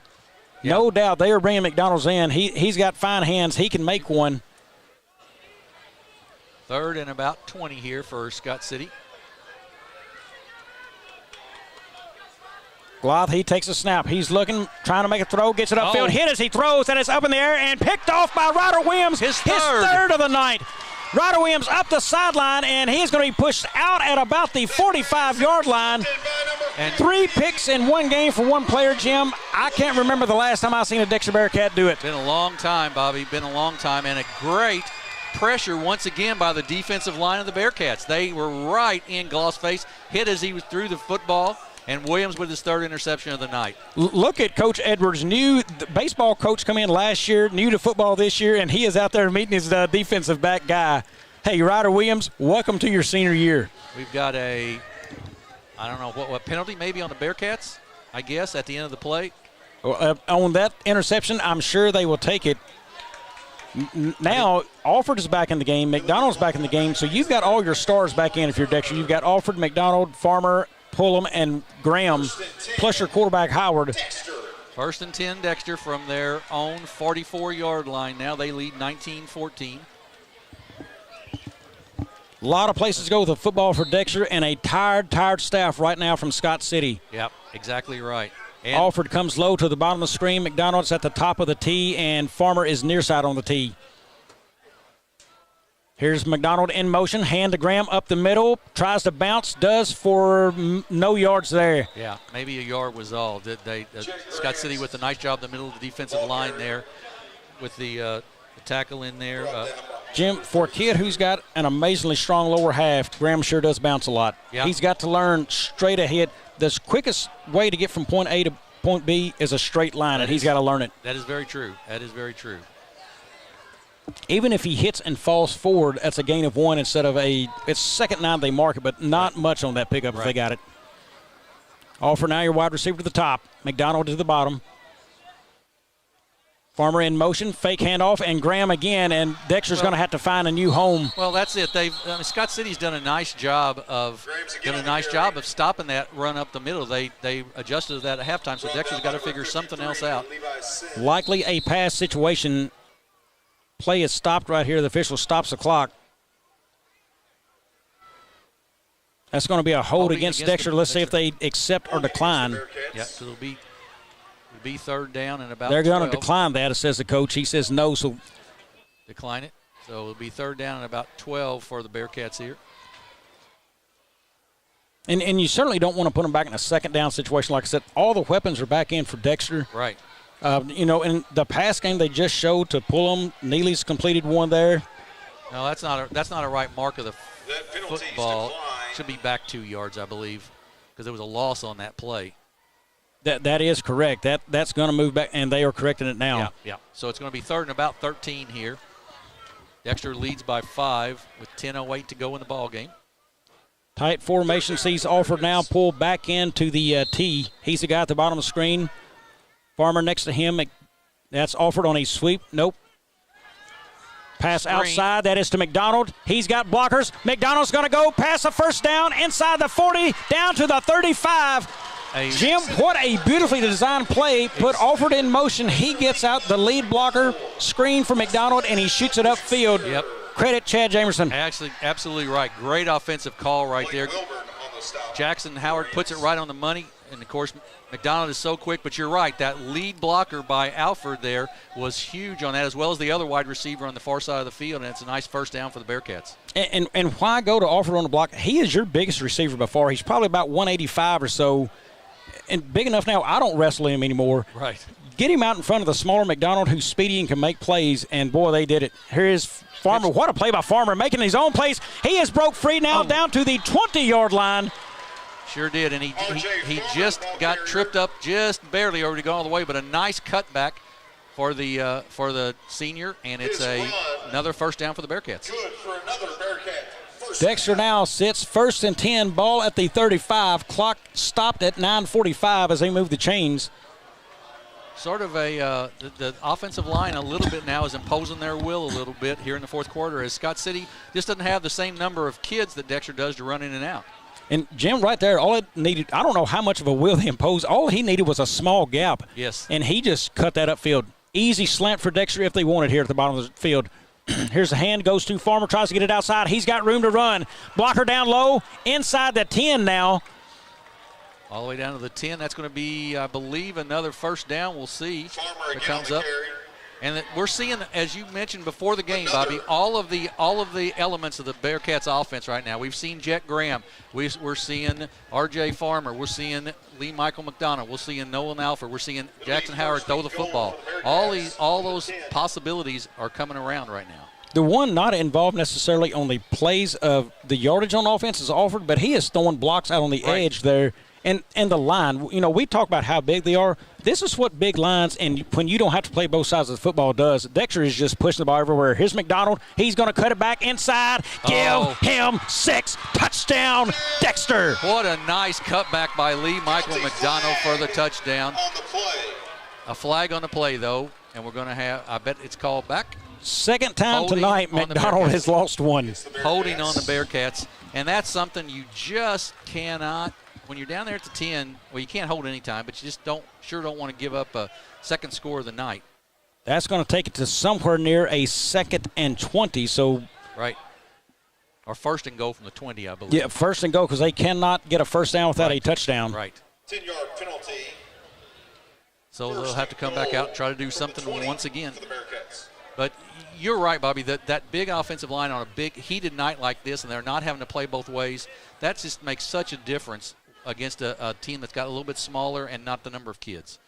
Yeah, and we will try to rattle that off here. That is Turnbow going up the middle now. Fresh name to call, and he is down inside the 15 to about the 11. Devin Turnbow, and I'm going to name off, I don't know the exact order they're in always. Tight end Logan Pullum down there blocking. That is also Sawyer Rasher down there as a tackle. Caden Lee as a guard. Peyton Hartline a guard. I think Ethan Zach Billingsley a center, and Glaus has had some snaps there as well. Exactly and then Braden Barnes is the other tackle. They have got it done tonight for Dexter. Yeah, they have. You're exactly right. You are exactly right. Dexter getting lined up in formation. Alford's confused. He is going other side of the field now. They've got time. 7 seconds left. 6 on a 5. Here's the play. Howard tosses that right back to Farmer. Hit immediately by number 9 and 40. Gang tackled down to the 5-yard line. And on the tackle there was Lawson Graff again. Called his name several times tonight. He's done a fine job for Scott City. Scott City's just struggled without Panagas in the ballgame, of course. And the Bearcats' size has made a difference here. So it's 3rd and goal. Bearcats trying to use a little clock as well as get the ball in the end zone. 3rd and goal from the 5. Here's one here. Dexter needs to punch this in. If I'm Dexter, I'm probably – they're going to kick a field goal and go up by 8 if they do not get in here, I would imagine. I would guess that to be right. Dexter needing 5. 2 guys in motion, and there's a flag. That play is over from the start. Yes, Again, that's the second time we've seen McDonald and Farmer move at the same time. Got to get that fixed, too. Got to get that fixed. Well, and that's one. Look, your quarterback is starting to play. He's waving which hand for which side he wants. Right. Somebody's just not looking in and taking a peek at the quarterback. Right. That's about the 12th penalty, I think, tonight on the Bearcats. Which for Dexter, Jim, that is an easy fix going into next week. Sure, absolutely. That's not a hard one. You're exactly right. So 3rd and goal from the 10 now. Scott City needs this stop. Ball sits at the 10. They are desperate to make a stop here and get this football back. Offered to wide receiver. He is up top of the screen at the 10. McDonald bottom side here. Here's Howard. He's going to look to pass. He rolls out. Nobody looks. Throw is incomplete. That play from the 10-yard line took way too long to develop. Yes, but a good job by Jackson Howard to roll out and realize nothing was there and not try to force something in and get it intercepted. Just do it at the feet. And he threw it where only a sliding receiver may have a chance at it. Exactly Incomplete pass. Right. I'm thinking you're going to see DeMint try to put one through. If he puts it through, it makes it 22-14, so Dexter will be up by 8, and that puts pressure on Scott City. Right. Yeah, DeMint is in to try to kick the field goal here. DeMint, no doubt, has the leg to do it. Got to have a good snap and good hold here. Williams a holder. Dement the kicker. Kick is up and no good. He missed it left. Sure did. That is a big miss for Dexter and a ginormous defensive stand for Scott City. Well, and Dexter shot themselves in the foot, Bobby, down there with a couple of penalties down at the goal line, and you just can't do that. You just have to be disciplined enough to stay, not go into motion wrong, not hold, all those kinds of things. Well, and there, Jim, I have to question a little bit of that piece. On the pass play on the rollout, Alford's in the back corner of the end zone, Pullum's in the front quarter. There's 10 yards in this deal, and you have brought more defenders toward that pass. That pass is probably fine when you've got more room to work with, but not in that situation. Right.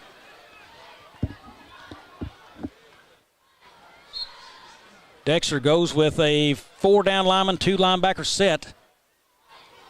Here's the play. Quarterback Gloth tries to bring it up the middle, and Dexter's trying to swarm to him. They will gang tackle him there. After the first quarter, the Dexter's defense has done a fine job. They gave up 2 touchdowns in the first quarter, but since then, they've been very, very solid.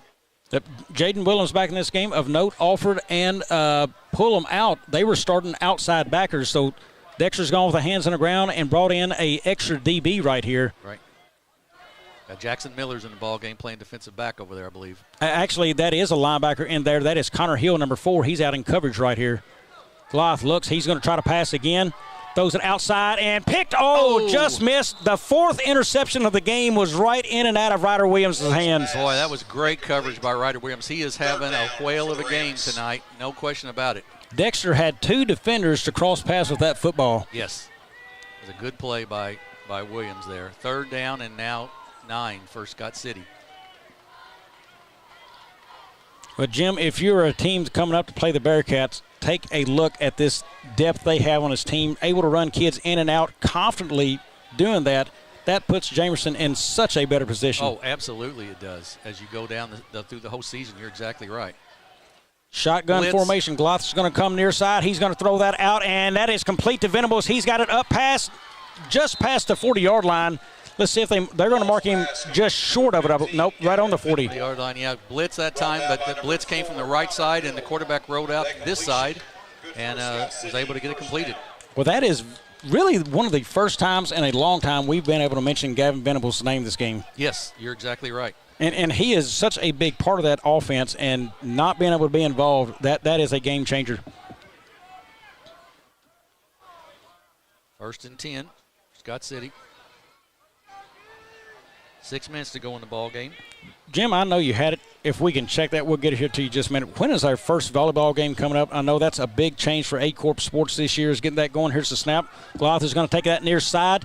Turnbow and Weathers there to take him down. Yeah, I believe the first broadcast for volleyball is the 12th of September, and that will be Dexter at Kennett, I believe. And then additionally, we're going to have on Thursday, the 14th, we have Jackson at Notre Dame, 15th, Clarkson at Bernie, the 18th, Advance at Gideon, the 19th, Crothersville at Portageville, and the 20th, Dexter at Sykeston. So lots of volleyball here on Aycorp Sports, as well as football every Friday night. Jim, I didn't know. I questioned that decision, whether, is volleyball a good thing to cover? What Luke told me earlier this year, it was like our number 3 broadcast last year. Of everything we've covered, that speaks volumes of people wanting to see girls' athletics. Here's a pass over the middle. It is caught and large hit, and he stays on his feet. Poor tackling by Dexter. Hard hit, but he stays up. If you're going to put a hit on that like that, you've got to be big enough to take him down, and Farmer just wasn't able to. He stood him up. That was large gain there by Scott City. Kobe Watson with the catch. Good offensive line play by Scott City right there. 5 minutes to go in the ball game. The Bearcat defense needs a stop. Jim, right now Dexter is struggling. Missed opportunities a few minutes ago to score. Clock's going to tick under 5 here. Dexter needs to find a defense, and right now Scott City is rumbling down the field. 2 pass plays have got him here. Gloth in the gun. He's going to roll to the near side. It's going to be a design run. He's up the field. Green grass ahead. That is Hrvojevic takes him down at the 20-yard line. Nice job there by Scott City to cut off the line of the Bearcats, and a nice block by Underwood to get him sprung outside. Jim, right now Dexter is reeling on defense. Yeah, they really are. And the clock is running such that if Scott City were to score, Dexter's not going to have much time to get down there. So timeout on the field, I think that's going to come Dexter's way. Yes, it is. and a well-timed one there. He's got to put a plan together. Jim, any score updates you can give us right here on this as we'll continue to stay live with this timeout to see if we can get them in as the night's kind of closing down for a lot of area football. Yeah, let's see what maybe comes up here. Nothing new on the Hillsboro game. Edwardsville leads Jackson in the fourth, 21-14. Park Hill Central leads Poplar Bluff in the third, 26-7. Crystal City 38-7 over Chaffee, and that's all I've got right now. Well, one that really surprised me, the East Prairie score coming in. I thought Charleston would have a few athletes there to make that a game, but East Prairie stepping up big this year, doing some things over there. I really didn't expect that one to fall that way. Yeah, I think they Charleston lost some kids, and I think East Prairie is a little bit stronger, playing pretty well. Here comes Scott City. They sit in first and 10, ball at 22, 4:35 to go. Bearcats lead it 19-14. Both teams still have 2 timeouts left. Gloth, the sophomore quarterback, in for Scott City. Jim, he is, for something I didn't expect to see of a sophomore coming off the bench, doesn't probably get as many reps in practice. He's done a nice job here this second half for Scott City. You're right, he has. He's in the gun. Tyson Underwood to his right, man in motion here, comes across. Here's the snap, looks for a quick pass. He's going to throw it, and it is in and out of the hands of Christian Wirtz. That is the second interception he's had that just slipped through his hands. Yep, that probably. And Jim, I saw it from here. The eyes left the football because he knew he was there. He was looking upfield. Right. You got to make that. Got to make that catch first. That'd have been a big play. So it's second down and 10 now. 4:29 to go in the ball game. Big for Dexter, possibly stopping that clock. They need the clock if Scott City continues to move. Right, exactly right. I'm a little surprised we haven't seen a little more of Tyler Underwood here in this series. They've thrown the ball well, but.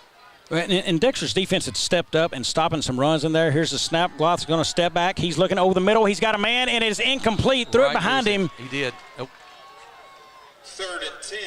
And 88, he is still rolling on the ground. Let's see if he comes up. That's Hayden, I believe. Official timeout for injury. Yeah. He is going to stay down. It looks like he's reaching toward the ankle. Folks, we're going to get off air, give them a chance to get him back up and going. We'll be back in 30.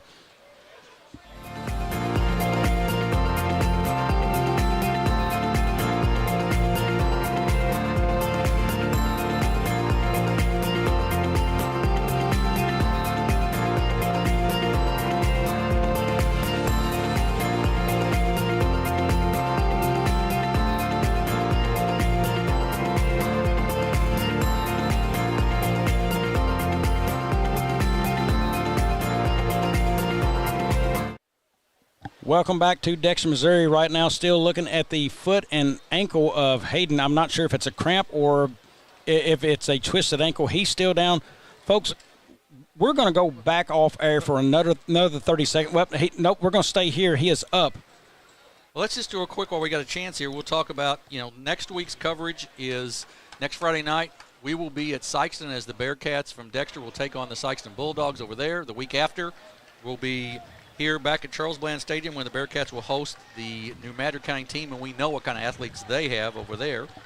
And then the week after that, I believe the game of the week, that week will be the 15th. Will be Crothersville at Kennett, which should be a good one. Crothersville's really poured it on Malden tonight. Jim, that's one to note. Crothersville this year, I don't think they're getting enough credit. They are going to be a very good football team. I'm looking at Crothersville as a 6-3 team this year, maybe even 7-2. Right. I mean, they've got a chance to be really, really good this season. I agree with you. Gloth now misses Hayden. He's out. Looks like an ankle injury as he is holding to that, not putting pressure on that foot. One receiver down now. Trying to look and find Venables. He is the second receiver to the top of the screen. He looks his way. Pass back. Hit as he throws. Passes up and almost picked off by Williams again. Dexter has had multiple opportunities to get picks. Great pressure by the Bearcats once again. Weathers and Pullum that time with the pressure from Dexter. 4th down and 10. A 4th and 10. This brings the game's got a lot more to go, but this is a crunch time opportunity for Scott City right here. Yeah, huge play right here for Scott City.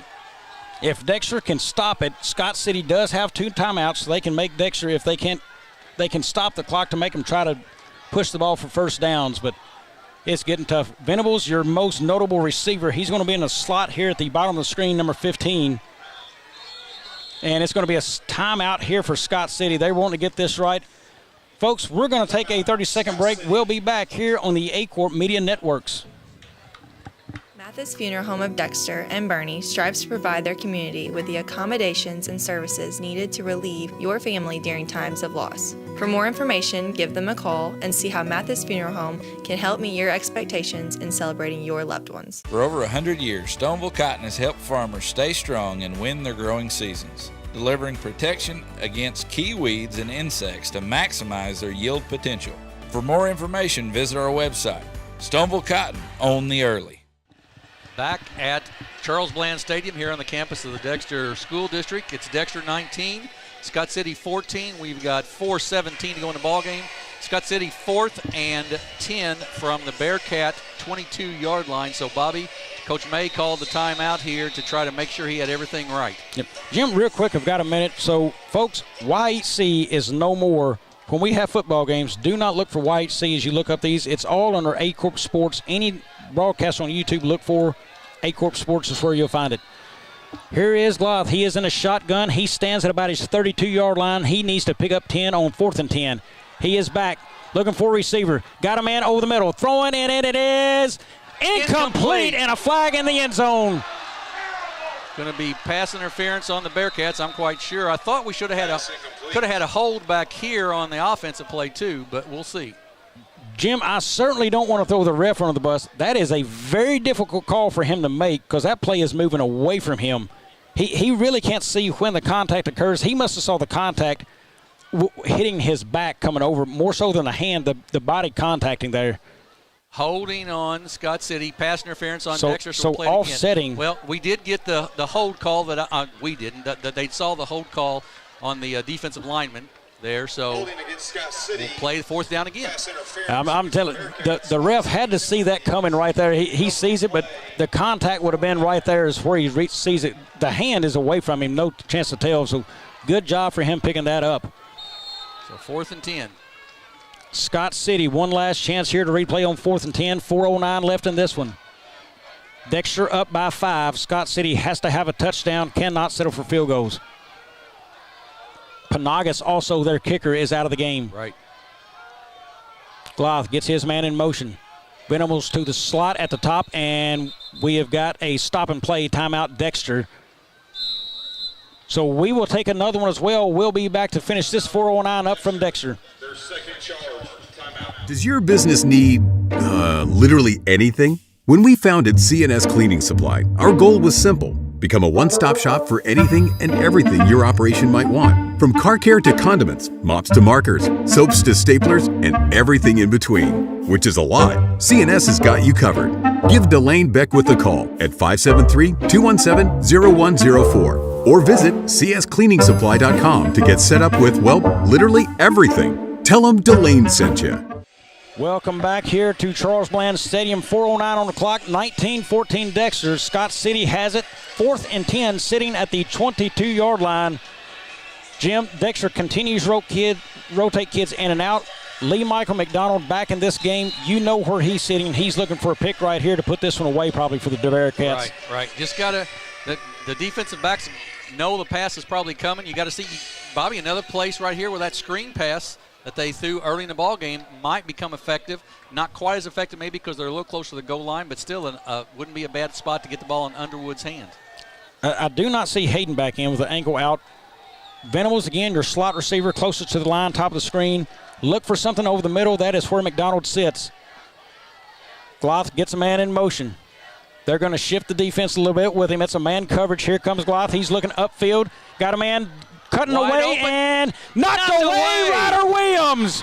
What a play. What a football game by Ryder Williams, the senior safety number 15. He has had a fantastic night out there. He really has. I mean, they've gone at it. He's got 3 interceptions and a great stop right there. So Dexter now takes over, ball at the 22, 1st and 10. I'm thinking Dexter's probably going to run this football. Scott City has one timeout left. Dexter gets the first down, they're going to try to pound this thing forward. Yeah, you just got to one first down or so would seal it for Dexter. These two teams SEMO Ball had them ranked, I think, 9th and 10th in the area this season, and it's been that kind of ball game tonight. These two very good football teams. Well, I can tell you, Jim, without a doubt, all the things that these boys have read in SEMO Ball, they didn't like it from Dexter. It was posted in the locker room. They took exception to it. It feels like they didn't get the respect they deserved. And they are looking for a big win to upset a lot of opinions out there. And quite frankly, I wouldn't blame them. I would want that too. Jackson Howard on the carry there. A loss of a gain of about 1. 53, Levi Sim. Levi Sim in that tackle as well. 3:40 and counting. Bearcats really need to try to pick up like I said, a first down here would about seal the deal for the ball game. Yeah, and that's something they found success in earlier tonight. They just try to run Howard right off that tackle right there and see if they can get something. Definitely not a pass play situation. You don't want to stop the clock if you're Dexter. It's going to be under 3:20 as they snap this. Howard gets away, hands it to McDonald. He's going to make a cut. Surely he does. And up the field, he's got good yardage. First down and more. McDonald breaks to the 50. Stiff arms a man down at the 44-yard line. 43-yard line, so Dexter with a big first down, 3:07 left in this game as we move the chains, and one timeout again remaining for Scott City. Jim, I'm going to tell you, when Dexter finishes this one off, you better leave wings, etc., and everywhere else in an open tonight because they're going to party in the city of Dexter. Lee Michael McDonald, once again, you give it to your playmakers, and he's a big playmaker for the Bearcats.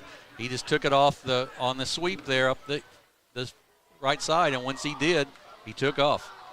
McDonald as excitable as can be. All he needs is a block here and there and bust one open, and it will happen. 2:44 now clicks under. It'll be under 2:40 when we snap it. Here it comes. McDonald again coming near side. He's got a blocker. Wow, what a block by Caden Lee. McDonald to the 20, inside the 15, down at the 10. Caden Lee absolutely laid his man flat on his back for about 2 weeks there straight. Yeah, I mean, that was a fantastic block by Caden Lee. Wow. Brought down by number 2, Torrin Johnson. They should show that for about the next 3 weeks in the film study every week. This is how you make a block downfield. Jim, I'm going to go back to it. Fresh people can make plays, and Dexter only runs a couple kids on both sides of the football. Right. Makes a big difference. You're exactly right. Bearcats taking it to them now. 1st and 10. Ball sits on the 11. They can get a first without a touchdown, so nice for them to do that.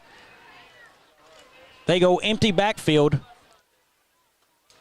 Here is Farmer in motion. Hands to Farmer. He gets a cut. Tries to get inside. Doesn't. Picks up no yards on a play. Now it's all about, we got a... That's probably a timeout, I would guess, by Scott City. They've got to stop it. With 2:03 to go. Everything right now is hold on to the football. Bobby, just hold on to the football. Well, Jim, coming this one, Scott City had a lot of hype coming into this. A couple of seniors coming in. No doubt. The absence of Mark Panagas has changed this football game for them tremendously. Absolutely. Offensively and defensively. But I'm telling you, the Bearcat squad come in feeling like they were going to win. The helmet decal night you talked about last night, inside that locker room, I can tell you every kid in that locker room was talking, we're going to give you something to talk about on air tonight. We think we're going to take this thing to them. We're going to win. I can't remember the last time Dexter won on opening night, and especially here at home. Yeah, it's been a while. I will say this, too. You got to give the kids a lot of credit. They get down 14-0. You could say, oh, well, here we go again. Scott City, handles this year in and year out. But they stayed with it, got the ball, got back to within a score in the first half, and then got the touchdown here in the second half, and just have really played well. Dexter rattling off 19 unanswered points, and they've got a chance to push it even more right here. Ball sits at the 11 again. It's at the 11, 2nd and 10. They can get a first without a touchdown. Jet Graham back in the ball game. Just got to hold on to the football here with 2 minutes to go. That is Farmer and Connor Hill to the top of your screen. Here's Alford in motion. Hand goes to Graham. He gets it up, and Keith stays on his feet. He's going to pick up about 2 on the play. They will blow the clock or the play dead there. So clock under 2 minutes now. Scott City left just hoping, no timeouts on the clock. 3rd and 10. Dexter needs to complete. Ball sits at the 8, so it will not be a 3rd and 10. Right. Third and about third 7. Third and 7, so the ball's on the 8, 3rd and 7. So it just really comes down to now the Bearcats can run off down to just about 1:10 before the with the play clock. And they do have one timeout. I would think you would take this to 1 second maybe. I think they're going to keep it in their pocket and just run the play here. Howard in the gun. 3 wide to the bottom of the screen here. Here comes Farmer in motion. He's got to cut back to the middle of the field, and touchdown Dexter! That will seal it for the Bearcats. A great cutback by R.J. Farmer in the middle of the field. Little spin move, cut back, and got it in the end zone. Give that offensive line a lot of credit right there, too, for opening up the hole for him. Farmer cut that play well short of the design, cut it right back to the middle of the field. The hole was there. He made a nice spin move, scores. Dexter has put this one essentially away now, 25-14, with an extra point coming from Dement. And Dexter's going to move to 1-0. That is up and good. I'm telling you, Jim, we've talked about it a lot. This team is not getting enough credit for what they are. They are going to be a force to be reckoned with, no doubt. They've got a chance to be a pretty good football team. A lot of different options. Of course, they've also got a difficult schedule. Next week at Sykeston, the week after with New Madrid coming here with all of their playmakers. It'll be interesting. But they have played very well tonight. Impressive tonight. Yes. 26 unanswered now for the Bearcats. 1:06 remaining in this one. Nothing now but watching the clock tick down, as that will definitely go Dexter's way. Let's remember we gave up a touchdown on a kickoff a while ago, so I would think the Bearcats would think about maybe squibbing something or something like that here. Yeah, no reason to put this in Tyson Underwood's hands if you're Dexter. I mean, that is the one kid you got to say, I've got to find him. He's very deep. I'm thinking they're going to kick this right through the middle of that line and a ground ball up the middle. I would, absolutely. Yeah, I'm not giving him the chance to sit up and get blockers out in front of him. Right. I would agree with you. Here is Dement. He comes up, puts it, ground ball up the middle. Just as we thought, that is caught by Groth, the quarterback. He looks for a guy and just goes down. That was exactly what the Bearcats wanted. Don't give Underwood the chance. Well, right now, anybody who can catch a football for Dexter should be in this game, as they are going to play knock it down, I'm sure. Yeah. Surprisingly, McDonald not in the game. Well, he had cramped up again over here after he was in there. There he goes. There he is, yeah.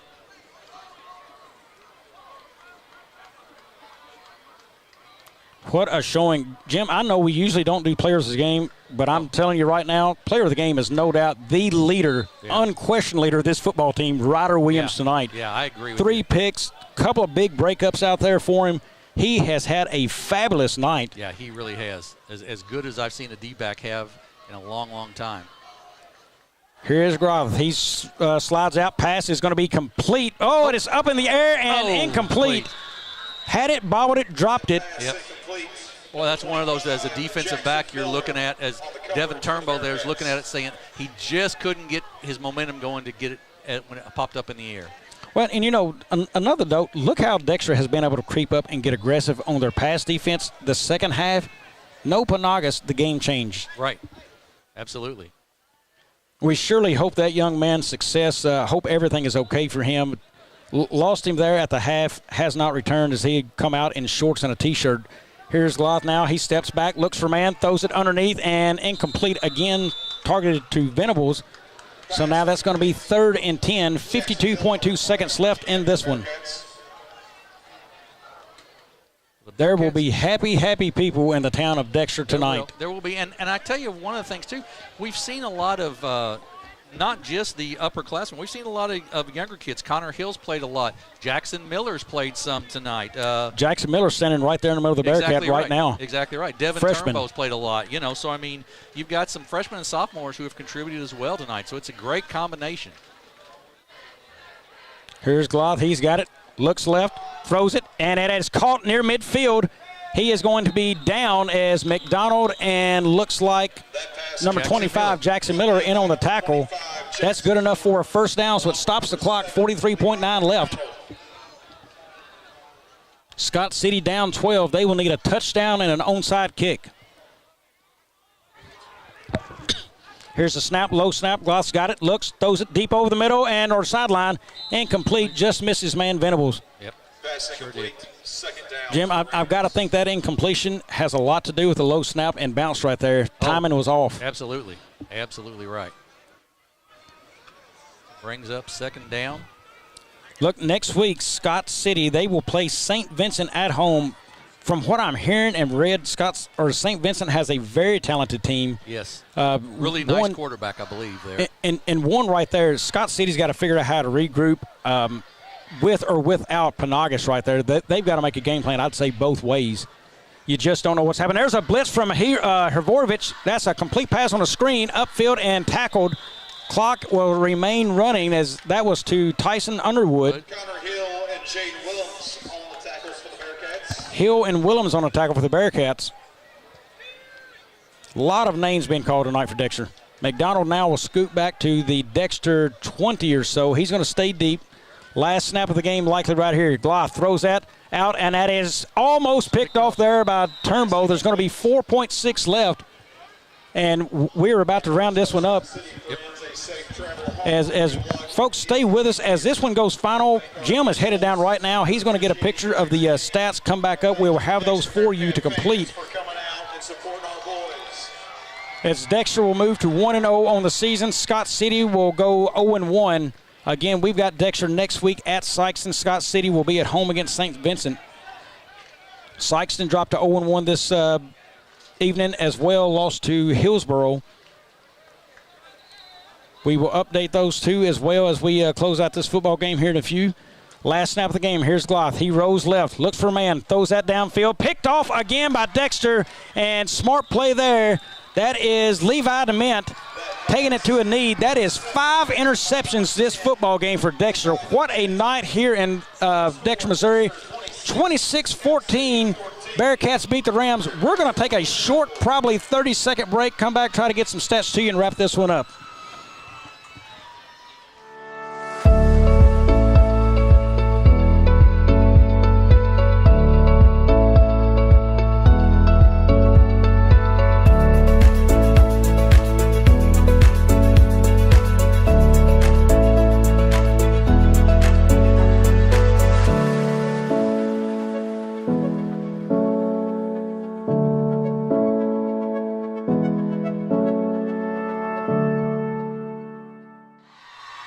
Welcome back here to Dexter as this one goes final. 26-14, Bearcats win it.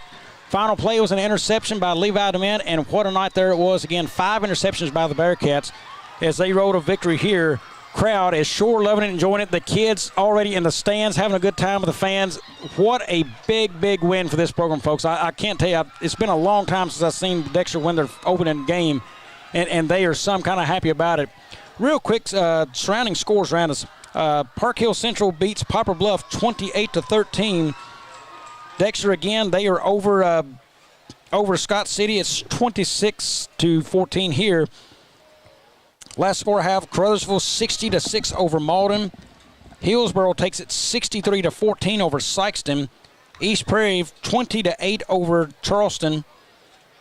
Chaffee loses to Crystal City 38-7. I do not have the update on the Jackson game. Jim, I will get that from you here. First of all, we're going to go through some stats if you've got them and can read them all for us. I do. Some team stats first for the Bearcats. Dexter, 17 first downs, 14 of those rushing, 3 passing. 15 first downs for Scott City, 7 rushing, 8 passing. 44 rushing attempts for the Bearcats, 322 yards rushing the football tonight for Dexter. 124 yards rushing the football for Scott City. 18 yards lost, so actually a net of 304. The Bearcats had total offense of 394 yards on the night. Let's get some individual stats here.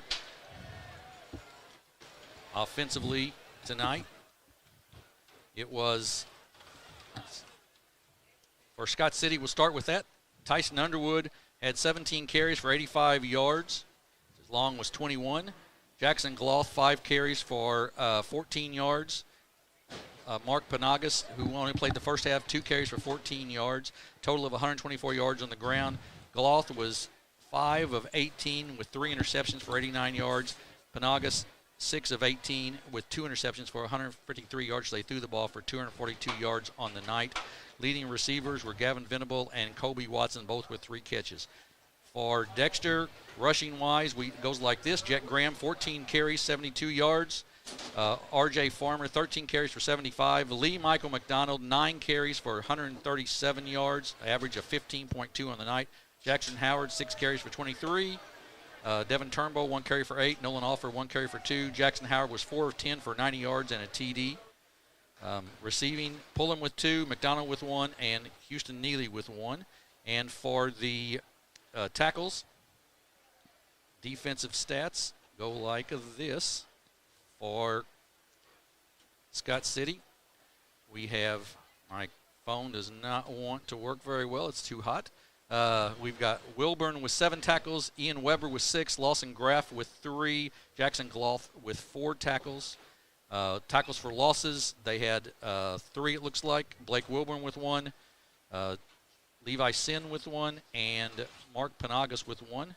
And for the Bearcats defensively, it was like this. Landon Weathers with 10 tackles, 4 tackles, and 6 assists. R.J. Farmer with 7. Devin Turnbull with 5. Levi DeMint with 5. Christian Wurs with 4. Ryder Williams with 3. 3 interceptions for Williams on the night. Jackson Miller with 3. Connor Hill with 3. 2 for Jaden Williams. 1 for Sawyer Roush. Ethan Glaus, Garrett Coons, and Logan Pullum. 1 sack on the night, and that went to Landon Weathers, 11-yard loss. And those are the individual stats, Bobby. Yep. Jim, I'm going to give you a second to update us on that Jackson score. We had everything else but them in there, I think. Okay. Real quick, folks, our next broadcast, again, we're at Sykes next week. Games will start at 7 o'clock, as they should. The only thing we didn't have, New Madrid travels to Boonville. They've traveled up there today. They play tomorrow, I believe, at 1 o'clock. That's going to be a tough game for them. I can't remember the team name they play right now, but I know it was a tough matchup coming up for them as they play on a Saturday. And Dexter finishes this, and again, next week, 7 o'clock, we will probably go on air, Jim, I would say around that 6:50 mark or so, maybe give her a few minutes there for pregame. But any update you've got on Jackson here? I do. Jackson trails 28-21. Did you have the Portageville score? I did not have Portageville. Savannah beats Portageville. They were in Savannah tonight, 35-34. So Hillsboro 63-14 over Sykeston. That was a matchup for Portageville, too. That's a very tough matchup, and that is Portageville is going to be favored. They are in Class 1 this year, so they got bumped down to Class 1. Right. I'm going to say they've got to be the favorite to just demolish Class 1 this year. They will be a very impressive football team. They absolutely will be. You're exactly right. And those are the scores I've got, so I think that's probably it for the night. Well, Jim, thank you to our camera crew guys, our people, and everywhere. They withstood a tough one up here with us. Absolutely. Not the easiest night to be a cameraman or sitting here doing these jobs. For Jim Riker, myself, we're saying so long for Dexter, Missouri, and we will see you next week here on Aycorp Media Networks.